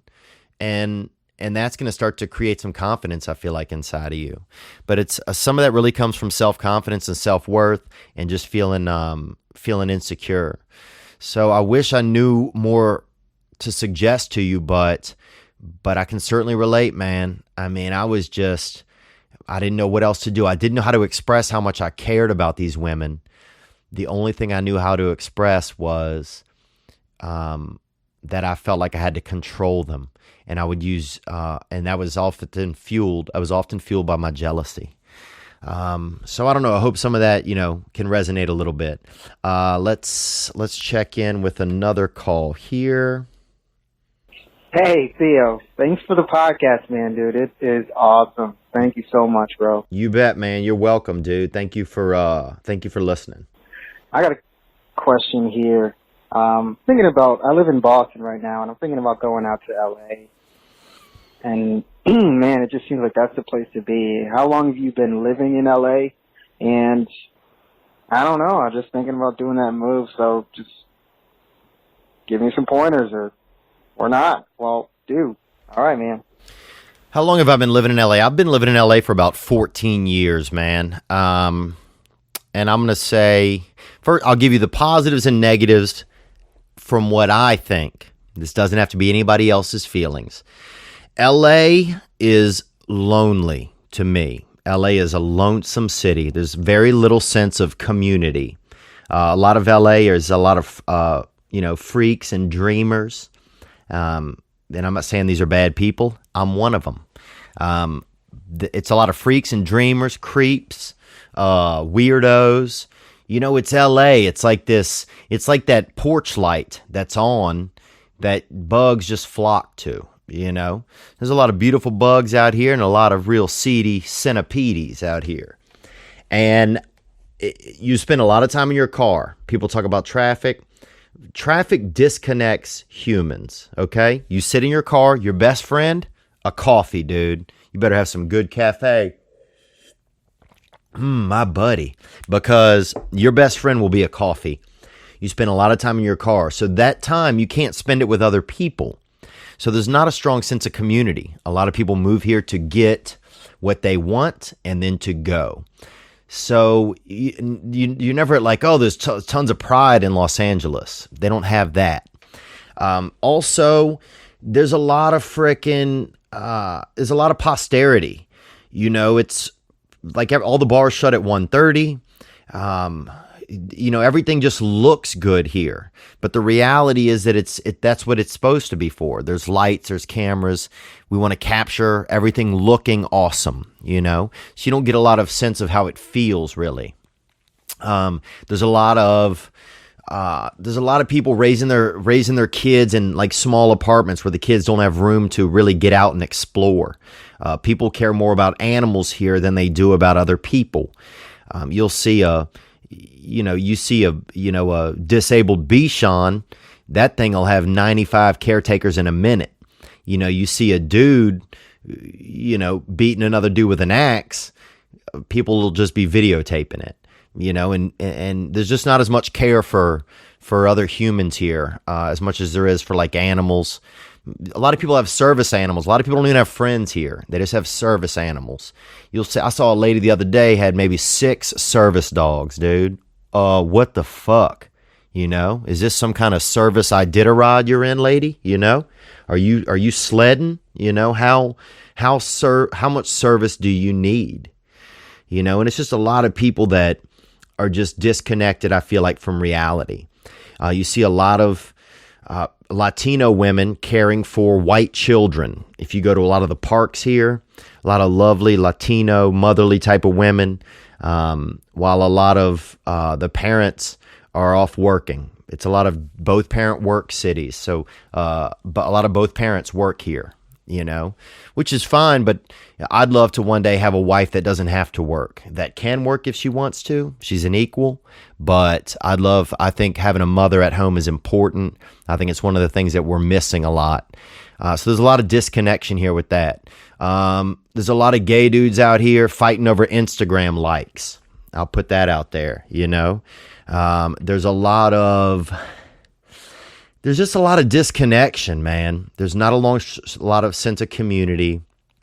There's a lot of lonely people. Lonely people, dude. It can be a very lonely city. So I feel like those are a lot of things you get out here in Los Angeles. Everybody has people have dogs, or it's a lot more important. That's why animal rights is so huge here, because people don't know how to even relate really to other people. Now, those are some of the things that I find about LA that are probably negatives. Positives, anything can happen here, man. You can have friends of all types. Like, it's baffling. I have so many, I know so many amazing and wonderful, talented people. There's so many talented people that I get to work with at the Comedy Store all the time, or that I cross paths with in different professions. Some of the most talented people in the world. So that's that, I mean, when I look through my phone, I'm like, wow, I'm just so blessed to know so many just superior and unique people. So you have tons of unique people here that you wouldn't be able to know in other cities. The weather's priceless. It's great. You know, I mean, it's always great.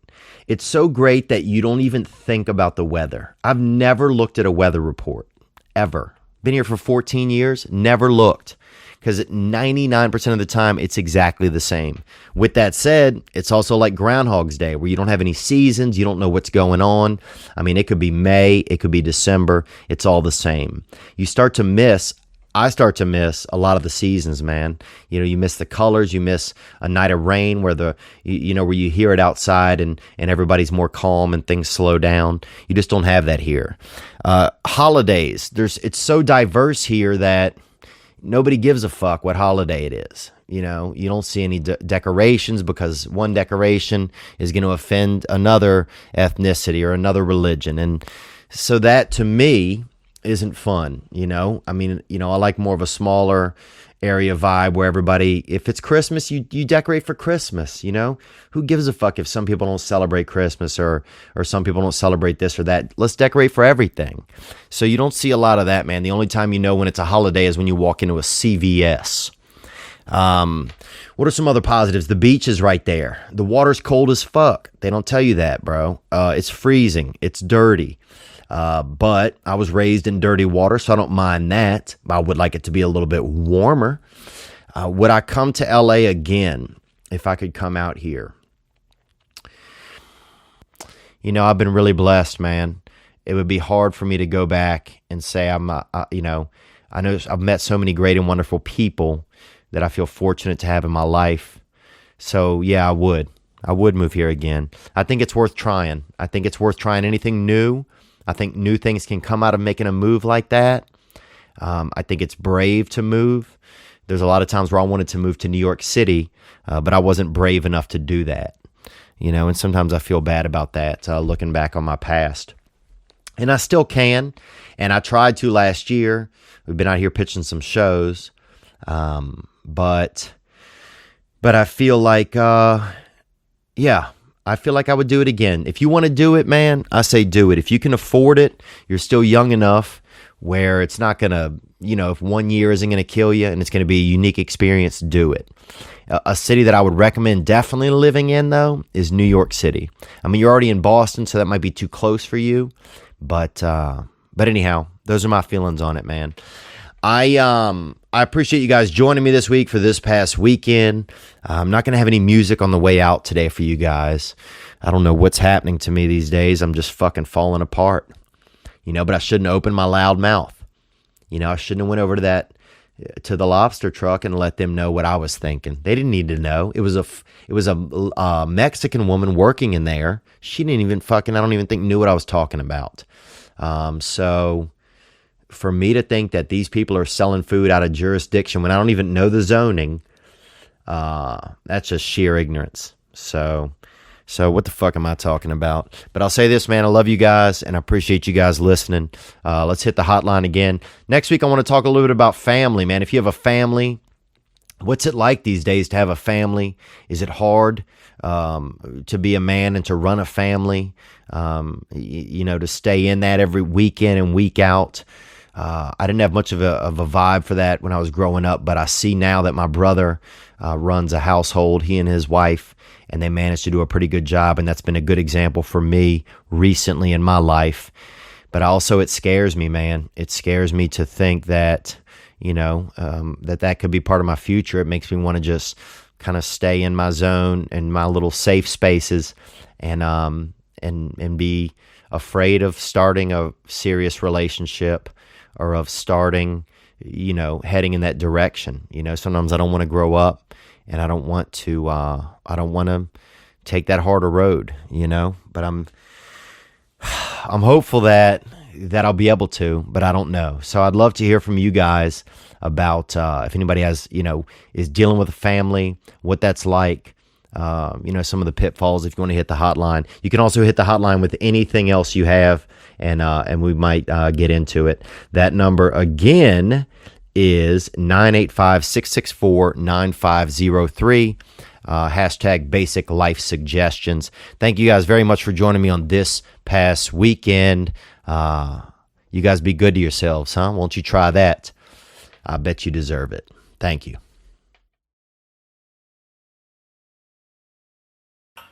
What's up, you little Christmas criminals, bruh? Huh? You little pancake Neanderthals. You guys ready, bruh? Are you ready, man? Jesus back. You feel him? JC in the building. Hallelujah. Man, look at that hair coming in hot today, boy. Damn, I'm feeling a warm front on my scalp, daddy. I got that freaking Kate Gosselin bangs with that caramel apple back slap on the neck. I'm feeling fired up, man. Happy Easter to everybody. You guys ready? I'm ready. Welcome to This Past Weekend. This past weekend, in an old-time magazine, that is Born and Graced, man. That is Born and Graced, and that is music, and that is that's two things that I feel like I am, dude. You know, you don't have to be religious, to have faith, I don't think, and I don't think you have to be religious to feel born. Because, I mean, you're obviously born, dude. Prove you weren't born. Okay? Show me pictures of, let's say, your baby crib with nobody in it. Doubtful. And also graced, man. If I look around in my life enough, man, I feel that I've been graced. I feel that I've been graced, man. I mean, I know I've made a lot of poor choices that haven't ruined me, that I've been able to bounce back from. I've had a lot of experiences that weren't good, that I've been able to bounce back from. I've been forgiven by people for wrongs that I've started, that I've created, that I've done, and I feel graced, man. I'm offered grace daily. Daily, I'm offered grace. I'm graced with the ability to be out here on Earth, dude. Think about that. Okay. Try existing on another planet, okay? People are always saying, well, life isn't a miracle and it's science. Bitch, okay? Mars, dude. We can't find a motherfucker on Mars. They're always out there taking footprints from 70 miles away and telling us it's something. Dude, you can eat a can of fucking Russian piss with all that. I don't believe that, dude. Until they find a young buck or somebody out there doing sex on another planet, man, I'm just saying we're graced, bro. We're graced with the opportunity to be here on Earth. And that's what I'm feeling, man. Happy Easter. Happy Easter to you guys. It is, let me see the date here. It's Monday now, April 17th.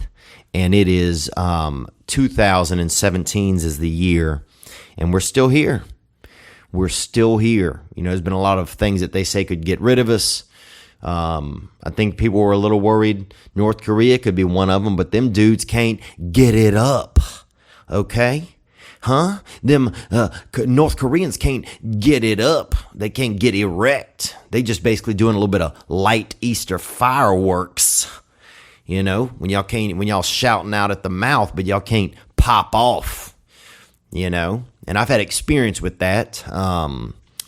Definitely some times in my life where I couldn't get physically erect, erectile in the, in the dick and the lower penis. And one time I remember feeling very embarrassed with this young gal. I don't remember her name, kind of taller, big shoulders, had kind of the shoulders of a man really, and the rest of more of a woman's body elsewhere. And I was really struggling with some erection. And she's like, well, I have a friend that can definitely get you erect. And I was, weary about it because I'm already 0 for 1 sitting there with this, a little bit of a blonzilla, a little bit of a, a little bit of a blonde squatch. She was definitely, she could play tight end for maybe a 10 and 11-year-old boys team. And she, but she was of age, she was over 18, but I'm just saying with her, size and kind of, upper, she had a lot of might, upper might around the collarbone. and she could have really set it off, I think, there in a for a boys team around the 10 and 11-year-old age range.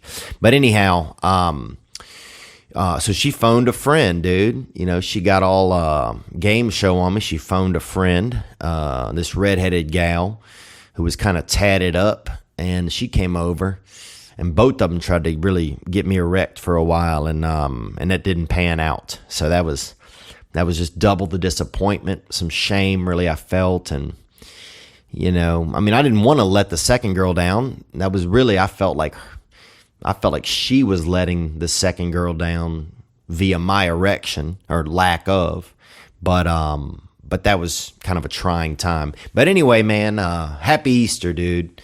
I'm coming to you guys from Baton Rouge, Louisiana. I hope that you guys had some opportunity to spend time with family or friends. If this audio isn't really solid, well, guess what, dude? You can eat a fucking small bag of cat cocks because I'm doing the best I can.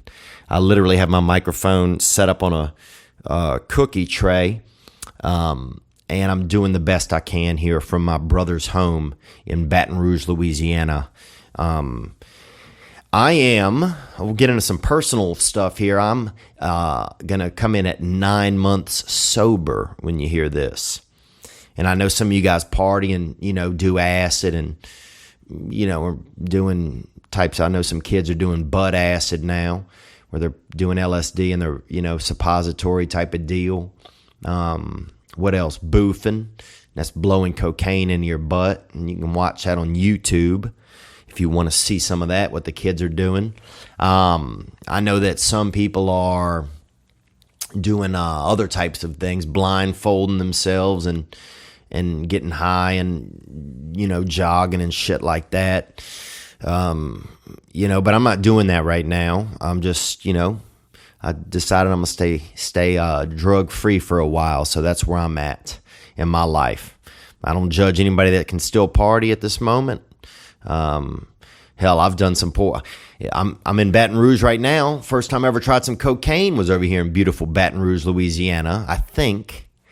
And I went for a run. I thought it was a performance enhancer. I'd heard that. And I guess at the time I was training for a half marathon. And so I copped me a couple of grams of, that white donkey dust, a little bit of brain kick. And I went for the longest run I've ever ran. I ran for 11 miles because I never ended up doing the half marathon because I got into cocaine. Nothing will keep you out of a marathon like a little bit of, that white, a little bit of Saturn sugar, So I remember just running along the railroad tracks, and I would stop and do a couple bumps, and I did a couple grams and ran 11 miles. And then I jumped in over a fence into some people's backyard, and they were doing marshmallows. It was kind of I don't know if it was maybe a family event, but they were older. This was the older people were still awake, drinking beer and doing marshmallows on a fire. And I hung out with them. I didn't have a shirt on. I was sweating from the run and from the drugs. And I sat there and ate a good deal of marshmallows, high on cocaine, and spent some time with them. And they were LSU Tigers fans, LSU Tigers, and so was I. So we had some common ground there. But anyhow, I've had some experiences here in Baton Rouge, Louisiana. I'm down here spending time. My family is here. I've been in Louisiana all weekend. I flew into New Orleans. A friend of mine was disc jockeying, playing sounds, hitting, doing the hits at a bar where the people didn't give a fuck. I'll say that. My friend is a good DJ, but the people didn't care, and that was interesting to watch. A man really putting his all into the wheels up there, and seeing people not really wanting to back that ass up. So I was trying to be supportive of him. And I feel like I had some good times with my friends. Then I went to my family's house. We did crawfish. I had 2 crawfish boils this weekend. If you're not familiar with crawfish boiling, crawfish are basically, they're like the Stephen Avery of shrimp. They real gutter. They seem like they, kind of got their GED. You know, they kind of a lot of them carry a little extra dirt around the neck. You know, they're kind of the Scottish of sea life. They're basically the Scottish of sea life, and they're a little bit nasty, but you boil them up, you put some good seasoning on them, and man, it's a real treat. And people get together, and it's more about the conversation you have while you're eating them. You know, people sit there and you're making sounds around each other, and you know, your eyes are really, you catch a strong hit of a peppercorn to the back of the throat, and that'll light your eyes up. And so we did some of that, man, and just, you know, seeing each other be in pain and share their feelings at the same time. That's really what it's about, and that's what brings people together. So I enjoyed that, man. Spent some time with my family. My brother has a really nice family here in Baton Rouge, dude. And that's, to me, it's been really inspiring in my life. I didn't grow up with a family connection. We grew up together. You know, we had four children total, and my mother. My mother worked a lot. You know, she delivered newspapers and baked goods regionally. Newspapers locally and BGs regionally, you know, dropping cookies and things like that out in the area, you know, out to people in different close states and that. So we, us kids, were around each other, but we didn't have a lot of connection. And I didn't really have a sense of a family. I didn't think a family meant anything, you know. But it's that whole perception has changed a lot as my brother, you know, has 3 children now, and watching him create a family, you know, has really kind of inspired me to maybe one day be able to do it. I have a lot of fear surrounding that, you know. It just feels like a ton of responsibility already, even though I'm not even near there, you know. But it just makes me a little nervous, man. Just to know if I can, you know, show up every day for my family. You got to wake up, not just for yourself, you know. And I have been in most of my life, I've been just selfish. You know, I think about myself. I thought about myself mostly. Most of my life I've spent thinking about me. And I think a lot of that reason is, when I think back on my life, I've been selfish because I was scared, man. To be honest with you, I was scared that nobody else was thinking about me. So one of the reasons I really believe that I did think about only me was because in my heart I thought if I wasn't thinking about me, that nobody was. You know, and it is, you know, thinking, realizing that now, and I'm not in that place now. I don't feel like, you know, I've been, you know, trying to, you know, get help and get past some of those childhood ideas and thought processes, so I can grow up. But that's a tough one to realize, you know, when I start to really realize that, you know, I was selfish out of the fear that if I wasn't thinking about me, that nobody was. It's kind of sad. You know, it's kind of sad to think that I went through a lot of my childhood that way, and my young adulthood that way. But I'm happy to feel that I'm not in that place anymore. And I'm happy to share that, you know, to share just some of those thoughts now, and let you guys know what I went through, man. But my brother has 3 beautiful children. One of them just learning to walk. And this little baby is, she's a tall baby. I don't know how old that is. You know, I haven't spent a lot of time around babies because I'm not a pervert or I'm not a pedophile. I babysat overnight. I have 2 nieces that are older, 9 and 7, and I babysat them overnight multiple times, 0 instances or desires.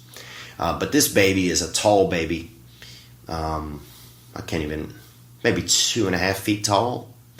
I don't know how tall that is really, but anyway, and she's just learning to walk, and she got big legs on her. She got real hardy in the kind of in the ass and in the glutes and front leg ass, whatever that area is. That's kind of the top of your legs, but not your ass yet. Your leg, basically your leg ass.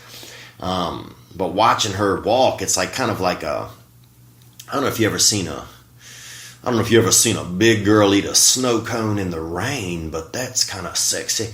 No, I don't know if you've ever seen a kind of a, a hardier girl, maybe, I don't know if you've ever seen kind of a thicker girl get off of a tilt-a-whirl or a gravitron at the fair. And these are some rides that I referenced last week, but I don't know if you've ever seen a big girl get off of a fair, a dizzy whirler or one of those tilt-a-whirl rides, and, not have her senses about her and kind of wobble and, kind of lean with it, rock with it on accident. But that's what it's like watching this baby learn to walk. It's like a big girl that just got off of a tilt-a-whirl. And it's funny. It's cute. And it's funny. It's funny to watch. And it's interesting, too, when a baby's learning to walk or when they take their first steps, everybody cares. Everybody's like, oh, she's walking. She's walking. This bitch is out trotting. This bitch is trotting.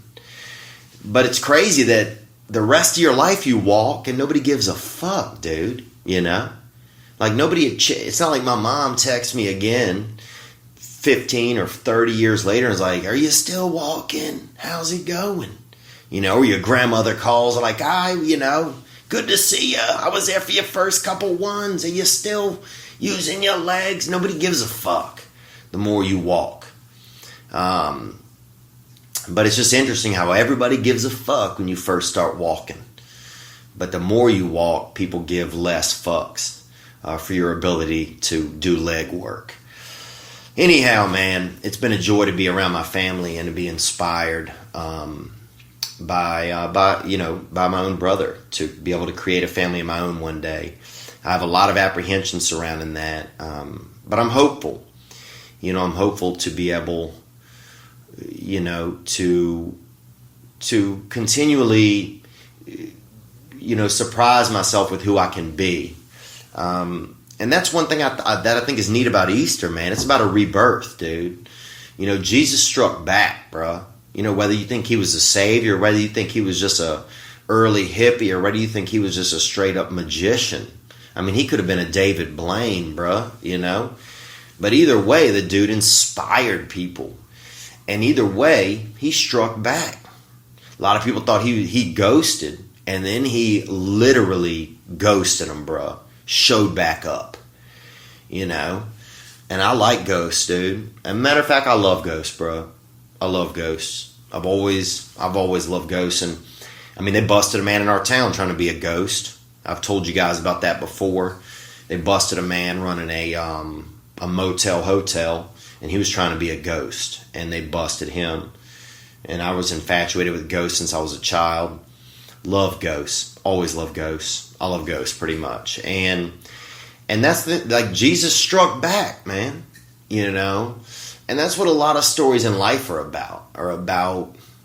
Everybody thinking you're down and out, and then you roll away to rock in front of the cave like JC's, he hit him, and you pop back out.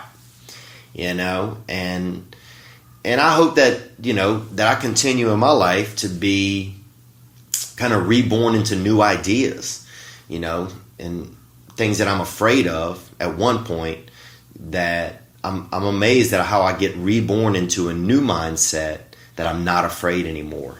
And that's one cool thing about getting older.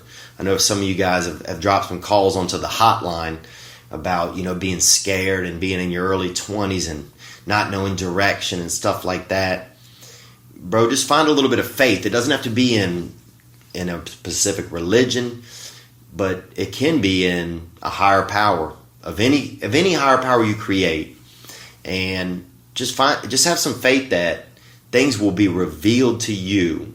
A new mindset can be revealed to you, and you can strike back, dude. You can Jesus a little, bruh. You know what I'm saying? Lean with it, rock with it, bruh. Sometimes you don't got your legs, but then that tilt-a-whirl, that tilt-a-whirl fever wears off of a big girl, and she out trotting now, Now she's out with her girls, and they out there trotting and drinking liquor. So I'm just happy to continually be amazed and have new new ideas reborn into my mind, man. And happy Easter on that note, dude, to everybody. You know, I watched some kids look for eggs and do all of that, and they were fighting over the eggs, and, you know, some people got very totalitarian. I was at an Easter egg hunt on Saturday, and this was interesting. We hit all the eggs for the kids, for the children, and then we go back out there a little while later. One of the neighbors, I guess, who was probably an alcoholic, had come over, opened up half the eggs in the yard, dude, eating some candies, leave wrappers about, and just jetted, bro. Just jetted. I mean, that's some... Who does that? Who wanders into a children's Easter egg hunt, liquored up, snacks out on half them huevos and jets, bro? Knowing that this shit is for children? Dude, man. You know, if I got one request for the Jesus Christ hotline, it is to fire some lightning at that little devil, okay? Because that's no way to behave, dude.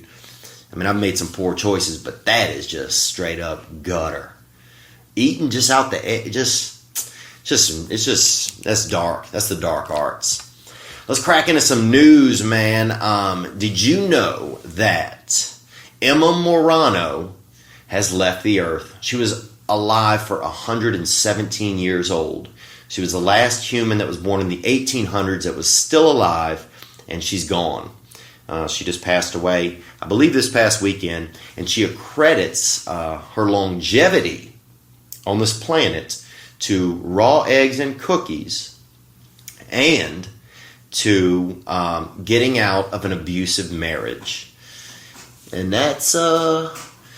You know, we can all be in some abusive relationships, you know. I mean, I've been emotionally abusive in relationships that I've been in, you know, and I feel lucky that some of them gals ain't in the relationship with me anymore. So that's, you know, I can associate with that.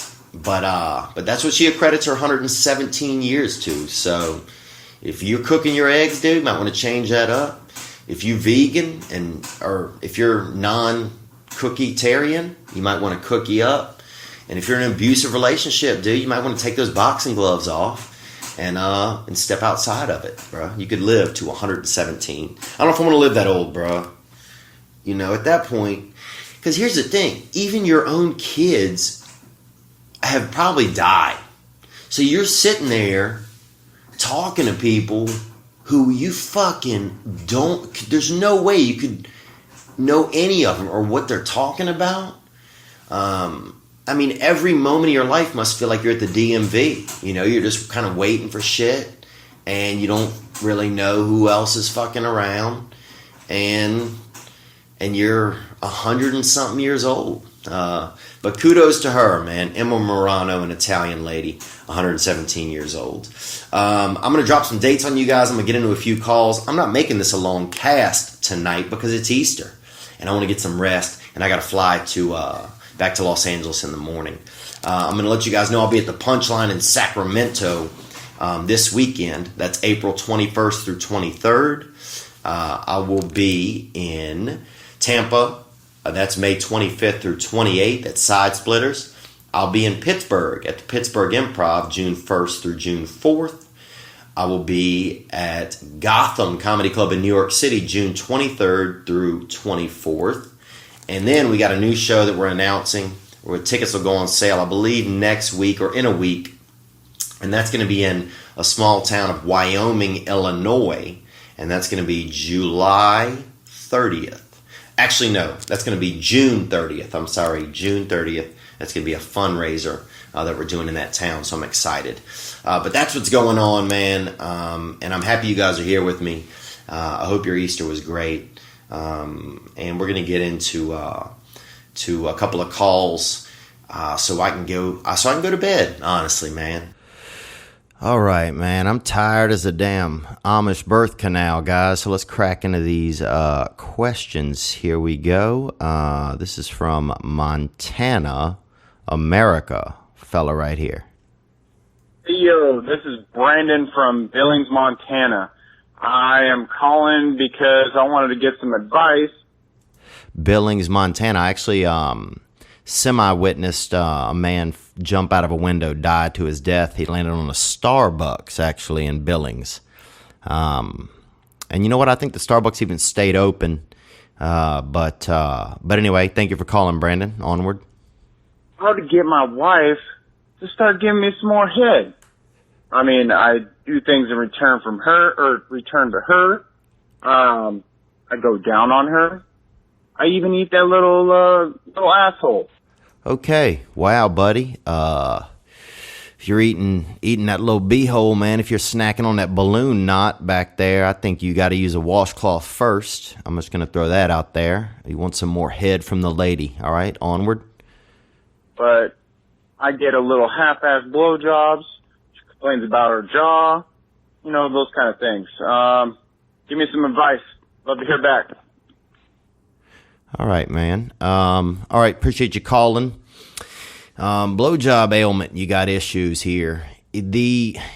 First, you know, this reminds me, actually, I met a gal one time at a casino, and we kept in touch, and then she came to visit.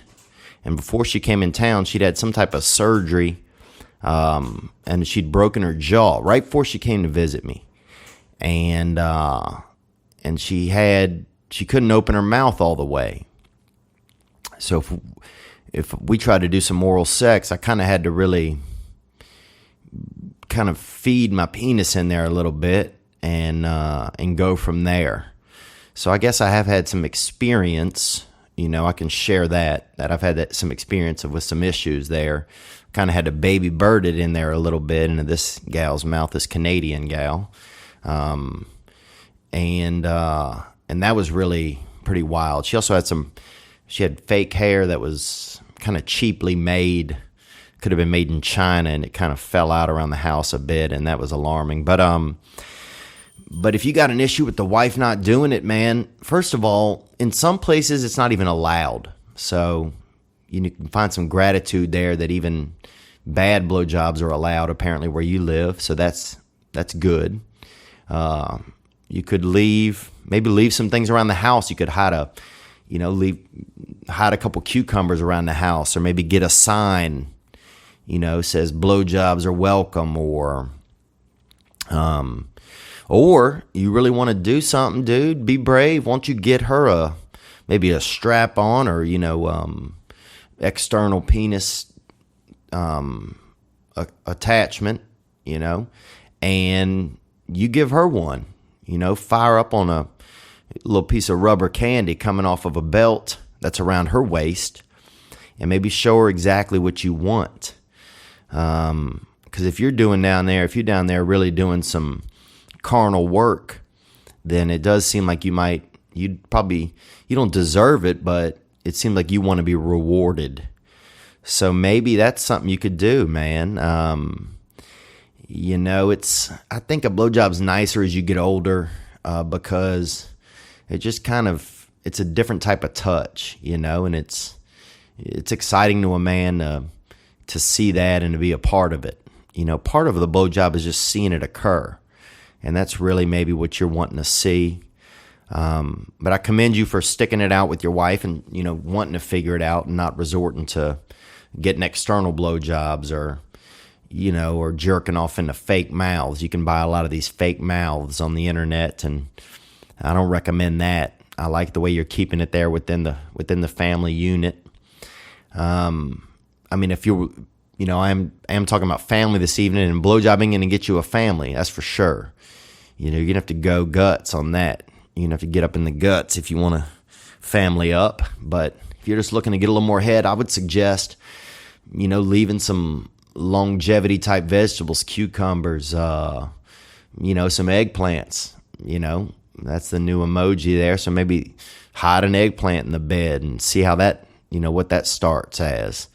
Get a sign, maybe graffiti your house, dude. Hire a couple of, dark artists to maybe,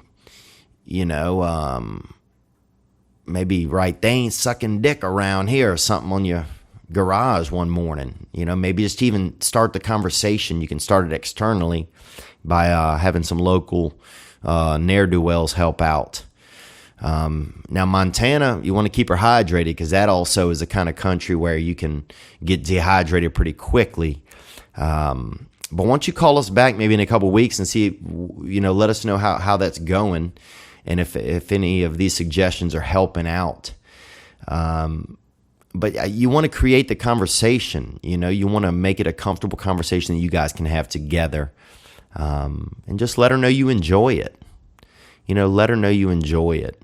I would maybe send her a card that says, thank you for the blowjobs you give, and maybe that'll just inspire her to want to do more. Get her one of those blowjob classes, or there's probably videos on the internet, YouTube links you could send her, but sending a lady a link is it's not very classy. I'd get her an actual instructional course. They got some ladies that do lectures and stuff, and even gay men, that do lectures. Or maybe introduce her to some gay men. I mean, they do blowjobs, and maybe they could help inspire her. So I'm going to say good luck with that right there. Moving on. What's up, Theo, man? My name's John. Big fan of the podcast, dude. Thank you, John. Thank you for listening, man. I do appreciate it. Continue. Yeah, I had a question for you. You've mentioned, I think in your act and in several of your podcasts, that your brother tried to, have sex with you when you were a kid. And you also... Yes, I'm going to say yes to that. My brother, developed this heavy desire to do sex with me when we were children. It was kind of... he realized I kind of had a hole in my butt, and he got early onset erections. I've discussed that before. Onward. Also mentioned, I think a couple months ago in your podcast that you were out visiting him and his family. And I am. I'm at their home now. I'm actually recording this at midnight, right under he and his wife's room. So I guess this is interesting. Let's hear more.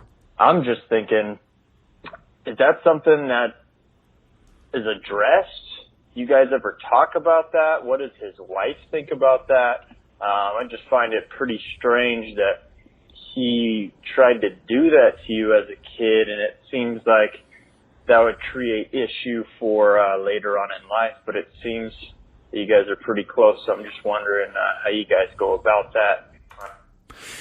Well, I'll stop it there and just say that, I think we had tougher things to deal with. There was, it was a tough neighborhood, and in hindsight, it was one of the few things that kind of brought us together as children. Sadly, it's one of the few memories we have as young children where we spent time together, was me really hiding my butt from him. And it is very strange. I agree. Do we discuss it now? Here, you're almost done. Let me finish up this question. All right, man. Keep up the good work. Love the podcast. I'm going to come see you out in Sacramento. Oh, good. April 23rd, I believe.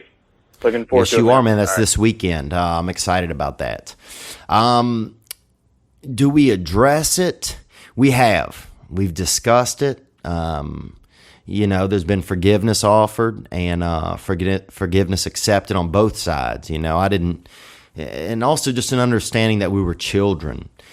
I have some nephews from a different family, from kind of a surrogate family, and I walked in on two of those young fellas nude in the bed one time, just laying on top of each other's bodies, and they weren't gay children. They were just, young children, and they had a lot of feelings in their skin at the moment, and their bodies just feel fancy to each other when you're young and you don't know anything, We had a boy in our town who used to kind of put his dick in the ground, and that was bizarre, and you'd see him a lot outside, always just laying on the ground, and you knew what he was doing. He was doing kind of dicking down in the earth a little, and that was just him being young. And so my brother and I have discussed that. It is funny sometimes. I'll see his kids kind of fighting or slapping each other on the butt, and I'll kind of nudge them a little, and that'll take us back to those times. A lot of that was because we shared bath time together. You know, a lot of families will do group baths when you're young with the children. And my brother was just weird, man. He got early onset erections, and it's hard to, I can't penalize him for that. And I really can't penalize myself for being kind of a hot piece of ass when I really, if I want to think about it like that. I had another time where one of my good friends and I were under a blanket kind of feeling each other's rib cages and feeling erotic, and now that's weird when I see him because he doesn't wish to discuss it. And he doesn't want to admit that, we were both sitting under these blankets being erect and just kind of feeling each other's ribs, kind of like a blind man at an instrument. But that occurred, and some of that's just childhood stuff. Does his wife know about it? That's a good question. She's heard some of my comedy where I do talk about it. I don't know if she's heard that bit yet or not. And if he comes to me and says that she wants to discuss it with me, I am open to discuss it. It's not some stuff sometimes that I want to relive because I just realize that we can't go back in time and undo some of that young attraction. And in a way, I kind of, I'm not grateful for it because it was hectic, dude. Knowing that, it was like a game of freeze tag that was going to cost you really some, whatever joy you currently kind of held in your ass as a child, or comfort, whatever. I was worried it was going to cost me some comfort because my brother really, he came at me with that erection. And it just was what it was, man. We've kind of moved past it. I appreciate you asking about it because, I do think it is interesting. And I think a lot of children, a lot of people now when they were children had some things like that occur. One of my sisters used to kind of do little strip teases and we were waiting in the car when my dad would go inside to, usually he would go get us a sack of pies, a sack of pie slices from the Burger King. And one of my sisters would kind of do some light erotic dancing sometimes in the back of his car. And that shit was, I don't know what the hell it was, but in hindsight, it was kind of weird and alarming, I guess. But at the time, it was just children. And, I just look at it as something that kind of, we did and we were kids and we didn't know. If he tried it now, that'd be a bigger discussion, And I don't think we'll resort to that unless, the damn world's about to end or unless, he's married now and we don't have really a lot of those feelings for each other, anything like that. Our feelings now are just platonic, familial. And I'm grateful that we went through that in a way so that if he sees that with his kids, he kind of knows how to navigate it. So we kind of took that bullet for our family, I think. But I appreciate you asking about it, man. We got one more question here. Hey, what's up, Theo? My name is Zane. I live not too far from you. I live up here in Ontario, California. Ontario, California. They have a comedy club out there, Ontario Improv, where I don't perform that much, Zane, but maybe in the future. Thanks for calling, bud. Onward. And I just got done listening to this latest episode. You said you were going to take some calls on family life. Yes, sir. Me and my lady, we've been together for 11 years. She's going to be 2 this May. And okay, you might not have been able to heard that there. It cut out. He has a child now that's going to be 2 this May. He and his wife who have been together for 11 years. Onward, Zane.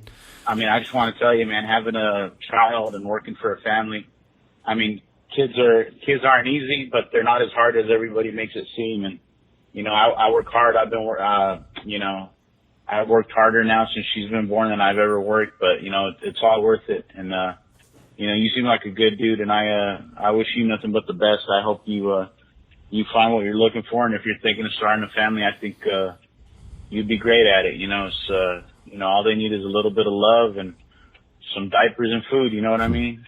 And take care and good luck, man. Later. Man, thank you for that call, dude.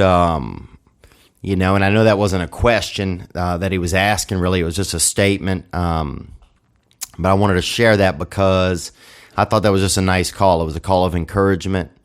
And I need those, I'm not saying call and encourage me or, but I do get some calls that are just supportive. And I want to say I appreciate that, man. And this call kind of touched me a little bit because you can just hear in his voice, that he cares, that he, you could hear some pride when he talks about showing up. He's got a 2-year-old little girl. I mean, that's beautiful. I don't know if you've ever, just spent time around a 2-year-old little girl, but I mean, it's about the sweetest thing when they're behaving, about the sweetest thing you can imagine. And just to hear this man, I'm married for 11 years and he's got a 2-year-old girl, and it inspires him to work hard and to keep going. And that's cool, man. It's cool to hear. I think partially because, I don't know how my dad felt about me. My dad was 70 when I was born, and he was 86 when he died. And I never, we just never got to have those conversations. By the time I was old enough to ask him what it was like to be a dad or some of the joys that he had when he was around me as a child, he was gone. So it's just nice to hear just a man excited about his family. We see all this stuff about how families don't work and how marriages don't work. But what we don't hear about sometimes is just, we don't hear a man say that he enjoys it and that it's hard work, but that it brings him some of the greatest joys of his life. And I think about it, and I think about starting a family now. I never thought about it before, dude. And that's been one of the gifts of me over the past 9 months of not drinking and partying for me has been having time to reflect and having time to listen to other people and really hear other people and hear some of the joy and hear some of the trouble that they go through and to kind of learn from it or see how some of those experiences would feel in my own life. And starting a family is something that I've thought a lot about. It's scary to me. It's scary to me to not think about myself sometimes, to think about that, to imagine that the part of my life where just me and my joy is over, and that it's selfish to think that I don't want to, provide or create a world for someone else because I'm not done creating my own world. And that's okay, but at some point I have to start to let that teeter-totter start to tip, if I want to have a family. And this year I've started to feel like I would like to, and it's scary. It's scary to think about what kind of dad I would be. After, would I be able to even be married for 11 years? Dude, that sounds, I haven't been in a relationship in 10 years, because of commitment issues that I have and stuff. And so just to hear, that there's somebody out there that's doing it and that is, you can hear the joy in his voice. It's inspiring to me, man, because I think families are important. If I could go back in time and have anything, and my life's been filled with a lot of unique experiences, man. I've been really, really blessed. I've been really graced. I've had a lot of grace in my life. But if I could have almost anything, when I really think about it, it would be to go back and have just a childhood where I felt loved, because I didn't have that. I had a lot of supplementary love that came from families that took me in. And I love my mother and I love my father. And I think they both did what they could for sure. And no one will ever replace my mother or father, But for some reason as a child, I just did not feel loved. And it's just really nice to hear somebody, that's doing that for their child and to know that that child has a chance to grow up in that environment. So I guess I just wanted to kind of play that and share that and just let that thought be out there. And to inspire anybody else that's thinking about it, if you're struggling or if you feel like somebody else needs inspiration in that realm, fucking share it with them, man. You know, don't be afraid to drop your joy on other people. A lot of my life, for some reason, I've even felt scared to feel joy. You know, I think because I felt so much misery or pain as a child, and I felt so insecure and so just low self-worth, that when joy came around, the possibility of even telling somebody else that I felt good, that was scary to me. And sometimes it still is, man. Sometimes it's still scary to let people know that I feel good, you know, when I do. And that's a new thing for me, is learning to let people know that I feel okay. Because for a lot of my life, the only thing that I knew how to feel and to navigate was that I didn't feel okay, you know. So that's another thing, man, where I'm kind of being a little bit reborn right there in that space where if you'd asked me a year ago, dude, do you think, you know, you'll have, you know, would you be in a year from now, do you think you'll be in a space where you know, will have days where you feel okay all day? I probably would have said no, you know. But the last year of my life's been kind of monumental. And the fact that I'm feeling some opportunities to have some of my feelings be reborn and have some just new ideas of happiness revealed to me. And a lot of that's happening through other people just sharing their joy and me being able to actually hear it and feel it. So anyhow, thanks for calling in. We got some other calls. I'll get to them next week, man. You know, but thank you, Zane. Thank you, Blowjob and Billings. And thanks for asking about the sexuality with my brother. And, you know, part of it's, you know, it's funny to think about the times we had. I mean, that was, you want to talk about hide and seek, dude.